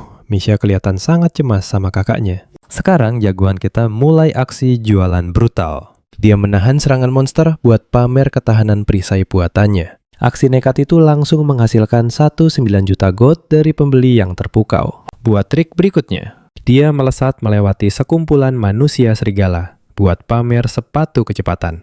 Dalam sekejap, 1 juta gold lagi masuk dari sepatu dan ramuan stamina.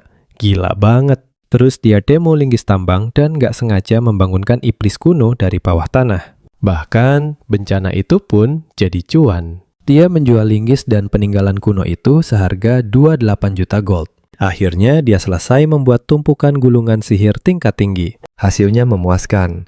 Dibantu Ban, cari material penjualan mereka tembus 10 juta gold. Sama pamit pada Eve dan Misha buat satu demo terakhir sebelum pulang. Tapi Misha bisa melihat dia gemetar hebat. Memaksakan tubuhnya sampai batas demi melakukan semua ini. Dia merasa sangat bersalah melihat itu. Sadar kalau kakaknya menderita semua ini hanya demi dirinya sendiri. Yuk, kamu dan aku langsung terjun ke situasi tegang ini.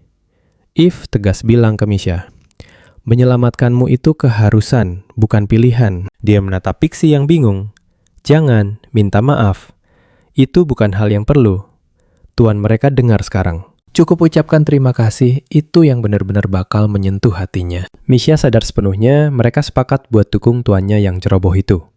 Karena dia emang butuh bantuan ekstra. Di sisi lain, target terakhir Salma akhirnya muncul. Golem es raksasa yang berjalan mantap menembus badai salju. Dia meluncur dari atas, bawa palu perang, berapi siap buat aksi takedown yang gila. Palu itu menghantam kepala golem. Hancurkan lapisan esnya dengan ledakan api yang luar biasa. Tapi tunggu dulu, dia nggak membunuhnya. Dia menjinakkannya dan sekarang malah menungganginya kayak robot tempur pribadi. Sama nyatakan uji coba senjata meteor flail miliknya selesai. Waktunya cari pembeli. Golemnya malah menyusun diri lagi.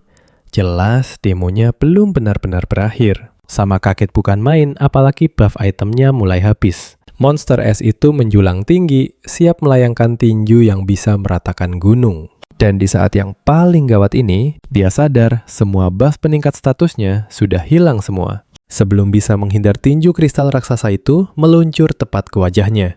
Detik terakhir. Eve melompat melindunginya, menahan seluruh kekuatan pukulan itu, langsung cek kondisi tuannya. Dia bilang, untung saja mereka datang tepat waktu buat nemuin dia. Eve menasihati tuannya supaya jangan nekat, karena Misha masih sangat membutuhkannya. Misha siap habisi golem itu, tapi cahaya merah menyeramkan tiba-tiba muncul di langit. Sebuah berkas energi penghancur dengan petir merah menyambar turun dari atas, menghantam tanah dengan kekuatan yang mengerikan. Golem es itu langsung menguap dalam ledakan yang dahsyat.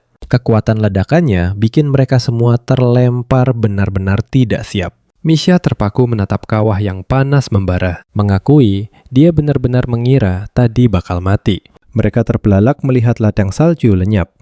Lalu Salma melihat sesuatu di balik asap. Dari tengah kawah, sosok hitam obsidian raksasa mulai bangkit. Retakan energi gelap, naga Inferno Elder, monster bayangan, dan api sistem pun mengonfirmasinya. Jendela sistem menyarankan party level 999 beranggotakan 12 orang. Eve tenang, minta perintah, dan jawaban Salma cukup simpel. Lari secepat mungkin, karena kita nggak mungkin menang lawan monster itu. Mencari tempat berlindung. Trio itu masuk ke gua terdekat, berharap bisa menunggu naga kiamat itu pergi. Sama panik, tapi sistem malah menyebut naga itu sebagai rare spawn yang beruntung. Terima kasih ya alam semesta. Eve malah tanya, kenapa nggak dibunuh buat diambil materialnya? Dia benar-benar nggak punya rasa takut. Tapi dia tahu, tuannya nggak akan membiarkan krisis kiamat ini terbuang percuma. Jadi dia panggil pelanggan baru yang siap dengan rencana gila apalagi yang dia susun. Nada bicaranya intens sekali, bikin semua orang, termasuk dia sendiri, merinding. Dia minta mereka sebar kabar ke semua penjelajah hebat di sekitar sana. Kabar bahwa naga Inferno Elder baru saja muncul di pulau ini santai banget ya. Pelanggan dia, dan disitulah kita bakal lihat kegilaan selanjutnya. Trust me. Kabar soal raid boss langsung bikin heboh, semua orang berebut hat buat ngekill. Misha sadar ini peluang emas, permintaan gear bakal meledak dan bawa pelanggan ke mereka. Iklan udah jalan. Tim Salma langsung fokus nyari material dan ngebut produksi stok barang. Ini taktik klasik ala demam emas. Daripada nambang, mending jualan sekop ke para penambang. Si bos kita ini pede banget bakal jadi juragan sekop nomor 1 di kiamat ini. Operasi mereka pindah ke reruntuhan semak buat nyari komponen yang super langka. Dia lagi nyari tengkorak kristal emas. Tapi material legendaris itu malah nggak kelihatan batang hidungnya. Ini jackpot benerang, satu bahan ini aja harganya tembus 3 juta gold. Setelah capek nyari, dia mutusin buat istirahat sejenak. Yang biasanya jadi pertanda kalau musuh bakal nyerang secara tiba-tiba. Tiba-tiba, puluhan pedang bulu bercahaya muncul melayang tepat di atas kepala mereka. Hujan pedang itu langsung menghujam ke bawah, meledak dengan kekuatan yang luar biasa. Dari balik debu yang mengepul, dua sosok misterius muncul sebagai dalang serangannya. Salma bener-bener nggak nyangka. Bingung siapa yang coba bikin mereka jadi sate. Si manusia burung itu tertawa gila dengan sayap yang mengembang. Si cowok bersayap ini, yang namain dirinya Predator, nyapa Salma. Kayak musuh bebuyutan lama. Senjata andalannya adalah bulu tajam bercahaya yang fungsinya kayak anak panah mematikan. Ternyata pengumuman naga Salma jadi suara raksasa yang narik musuh ke posisi mereka. Dia janji ini bakal jadi pertemuan terakhir mereka. Dia nembakin rentetan serangan lagi ke arah tim. Proyektil mematikan itu menjerit dari langit. Salma malah kelihatan kesel daripada takut dia nyebut orang itu gigih sambil ngaktifin item. Item di tangannya. Itu whirlwind buckler gadget keren yang pas banget buat situasi kayak gini. Yang langsung bikin pusaran angin buat nakis semua serangan itu, bikin Predator melongo. Partnernya yang pakai tudung mulai bicara, muji ketangguhan Salma, dan ngaku dia bukan Wizard Ignis lagi, sambil buka tudung buat nunjukin wujud aslinya. Dia sekarang jadi spirit monster peringkat tinggi bernama Ignis Vatus, mirip bos terakhir yang gagal. Orang ini dendam kesumat, ngoceh soal penghinaan yang dia alami, dan nyuruh mereka minta ampun biar mati cepet. Dia benar-benar mendalami peran sebagai Raja Iblis jahat ya. Partner manusia burungnya malah ngerusak momen dengan bilang nama barunya itu aneh banget. Ignes yang gak terima kritikan langsung nembak partnernya sendiri gara-gara komentar tadi. Dia sombong karena dapat kekuatan baru setelah ninggalin kemanusiaannya. Klasik banget cara villain zaman sekarang. Buat buktiin omongannya, dia mulai ngerapalin mantra Spirit Summon dengan lingkaran sihir yang menyala terang. Dia ngeledek Salma, nanya apa dia sanggup ngelawan elemental spirit tingkat tinggi yang mau dikeluarin. Dan saat itu juga, dia manggil 4 elemental kuat penguasa alam buat hancurin semuanya. 4 elemental klasik itu muncul atas perintahnya. Salamander Silit, Undine, dan Gnomes. Tapi, Sal punya counternya. Dia manggil 4 kubus bercahaya yang kayak data murni, lalu berubah jadi perisai elemental. Setiap perisai berhasil menahan serangan musuh dengan sempurna. Serangan elemen itu menghantam perisai, tapi malah dinetralkan total. 4 roh itu benar-benar tidak berkutik sekarang. Jurus andalan mereka ternyata tidak berguna melawan pertahanan ini. Ignes malah seneng, bangga sekali karena Salma bisa menetralisir semua elemen. Karena 4 tidak cukup, dia memanggil 8 lingkaran sihir lagi. Aurora, Electradry, dan Lampis muncul menambah masalah besar. Misha langsung sadar itu roh yang bikin kekacauan hantu dulu. Pertanda sangat buruk bagi mereka semua. Mendengar itu, Sama akhirnya menyambungkan semua titik masalahnya. Ignes, dalangnya roh itu, menyerang. Sama pun mengeluarkan pedang tajam. Sama menantang Ignes. Dia tahu siapa pengirim roh buat Xia. Sama mengakui kalau dia sebenarnya penasaran soal asal-usul mereka jadi monster, tapi nanti saja. Predator menyela, dia cuma ingin menghabisi Sama secepat mungkin. Tenang saja, Sama langsung mengaktifkan Fatal Vortex. Dia menantang mereka kalau selamat, baru deh cerita soal masa lalu. Jurus ini bikin Predator panik, dia langsung kabur sambil teriak. Sama menyuruh Eve mengurus si manusia burung itu sekarang juga, dengan tatapan penuh tekad. Tangan Eve mulai memancarkan energi kekuatan yang sangat dahsyat. Lengan robotnya berubah menjadi sarung tangan cakar Lightning Clover. Target terkunci. Sistem sasarannya sudah membidik si manusia burung. Eve melepaskan kilatan energi membutakan dari sarung tangan barunya itu. Sama menonton mayat setianya membereskan sisa-sisa musuh. Serangannya membentuk halo penghakiman di langit, lalu menghantam Predator. Ignes hanya bisa terbelalak melihat partnernya akan segera musnah. Si manusia burung itu juga terlihat sangat menyesal sekarang. Ledakannya gila banget seperti matahari kecil yang baru saja meledak. Muncul suara baru, heran kenapa mereka masih bisa bertahan hidup. Ignes dan Predator cuma jadi tumpukan asap tak berdaya. Salma menoleh ke arah Misha. Siap mendengar cerita lengkap kenapa 2 badut ini jadi monster. Tapi saat mau cerita, tiba-tiba retakan energi hitam muncul. Seorang penantang baru muncul. Sombong sekali melihat pembantaian tadi. Wajah Salma berubah pucat pasi. Kita semua tahu dia siapa. Inilah Diablo, si pembunuh pemain terkenal. Dia berpose dengan gayanya, mengonfirmasi identitasnya seolah dia sedang ada di karpet merah. Diablo memuji sama mereka berdua sama-sama veteran yang berbahaya. Dia pembunuh berantai yang membawa pekerjaannya ke dunia nyata. Dia mengejek, Sama heran, targetnya ada di tempat membosankan ini. Misha mencoba menganalisis kelasnya Grim Reaper. Kedengarannya sangat ramah. Analisis, Misha langsung mengalami gangguan sistem hebat. Data tidak terbaca, kelas pembunuh tingkat tinggi. Sama sudah menduganya. Salma langsung sadar dan menuntut jawaban apa Diablo yang mengirim 2 badut itu. Diablo malah kasih jawaban santai, tipe yang bikin darah mendidih. Katanya dia cuma kasih kekuatan, sisanya ya terserah mereka sendiri. Asli ya, kalian percaya nggak? Ternyata dia cuma main boneka demi kesenangan pribadi. Tapi sekarang dia sudah bosan dan mutusin buat turun tangan sendiri. Salma dan Misha jelas kesel dengar mereka cuma jadi tontonan sore buat orang ini. Dengan muka yang minta dihajar, Diablo nantang mau habisi Salma langsung. Tapi Salma kita ini beneran profesional banget deh. Dia masih punya satu pertanyaan kunci sebelum mulai aksi pukul-pukulan. Dia nanya, apa Diablo yang bikin Ignes dan Predator jadi monster aneh itu? Sambil keluarin sapit dari energi galaksi Diablo, cuma ngulang soal kekuatan tadi. Dia kasih syarat kalau mau jawaban, ya kalahin dia di pertarungan ini. Jawaban Salma singkat padat. Eve langsung siapin meriam buat tembak dia. Sumpah ledakannya gila banget, sampai merusak gagunduhan melayang itu.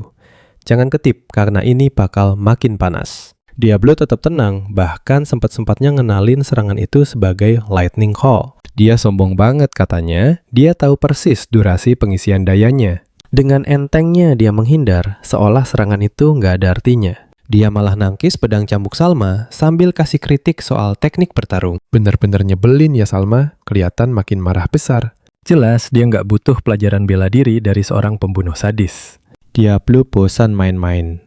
Dia buka puluhan portal gelap di langit sana. Dia ancang-ancang ayunkan sabit kosmiknya, siap buat akhiri semuanya. Serangan bila energi berbentuk bulan sabit langsung menghujani mereka dari atas. Misha ketakutan setengah mati sadar kalau mereka benar-benar kalah telak. Serangan pamungkas itu menghantam tanah, bikin pilar energi yang hancurin segalanya. Pas dunia lagi hancur di sekitar mereka, coba tebak apa yang terjadi. Salma nggak mau nyerah gitu aja. Salma segera pasang penghalang Staff of Sanctuary tepat di detik terakhir. Misha lega bisa selamat dari kematian, tapi Salma justru makin murka. Dia emosi parah benturan senjata mereka sampai bikin percikan api di mana-mana. Akhirnya dia sadar dan nanya, kenapa Diablo sampai nekat incar Xia segala? Diablo cuma nyeringnya tipis, sok cool banget dia. Dia bilang, itu taktik standar buat habisi scout duluan, katanya profesional. Si Diablo ini nekat nyerang Eve, tapi Salma langsung gerak buat hadang. Eve guling buat menghindar, unit lengannya berhasil menahan serangan susulan itu. Ganti taktik Diablo, keluarin pedang gelap dengan senyum yang minta ditonjok.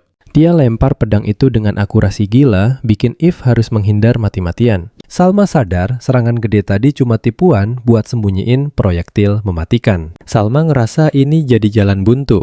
Mereka saling bisa baca gerakan. Masing-masing lawan emang jago banget buat menangkis setiap serangan lawan.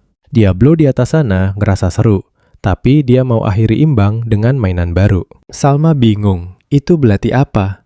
Soalnya itu bukan item dari dalam game. Aneh banget, Diablo malah iseng nusuk burung gagak yang lewat di sana. Kasian banget burung itu, pasti bingung kenapa dia jadi korban kekejaman.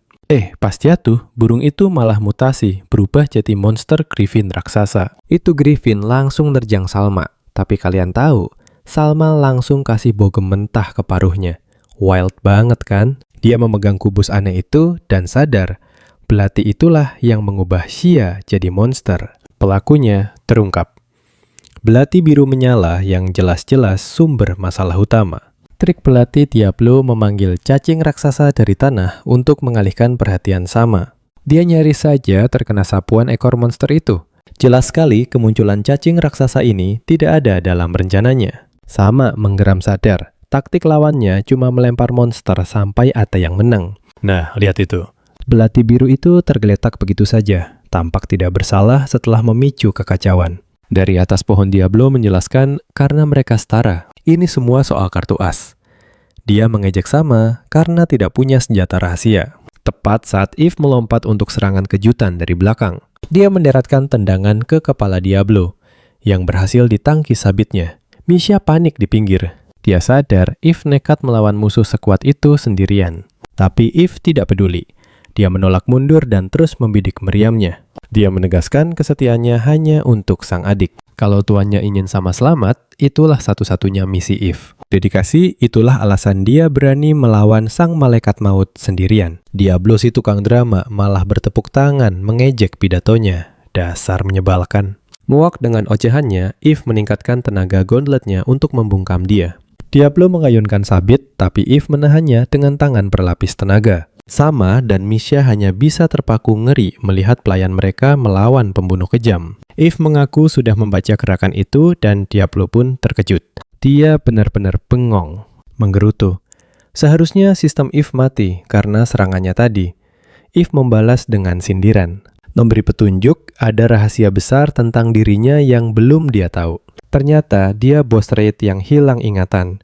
Saking kuatnya, sampai majikan aslinya tak mampu mengendalikan. Sekarang dia mendeklarasikan diri sebagai kartu as terakhir bagi Salma dan Xia. Kita lihat akhir pertarungan ini. Wajah sombong Diablo retak saat kekuatan Eve menghancurkan sabitnya. Dia berteriak melakukan overload, memaksakan meriam petirnya melampaui batas keamanan. Serangannya meledak jadi pilar energi, menghancurkan sabit kosmik milik Diablo sampai berkeping-keping. Misha berteriak histeris melihat Eve terkapar berasap dan tidak bergerak sama sekali. sama bergegas mendekat. Benar-benar marah karena Eve melakukan serangan nekat yang membahayakan nyawanya sendiri. Tapi Diablo masih di sana, memegang belati biru itu dengan niat yang sangat buruk. Dia mengaku kaget, terdesak sejauh ini, berdiri di tengah kabut bak bos terakhir. Sambil menyeringai, Diablo menempelkan belati monster itu ke lehernya sendiri. Memutuskan sudah waktunya untuk melepaskan kekuatan sejatinya.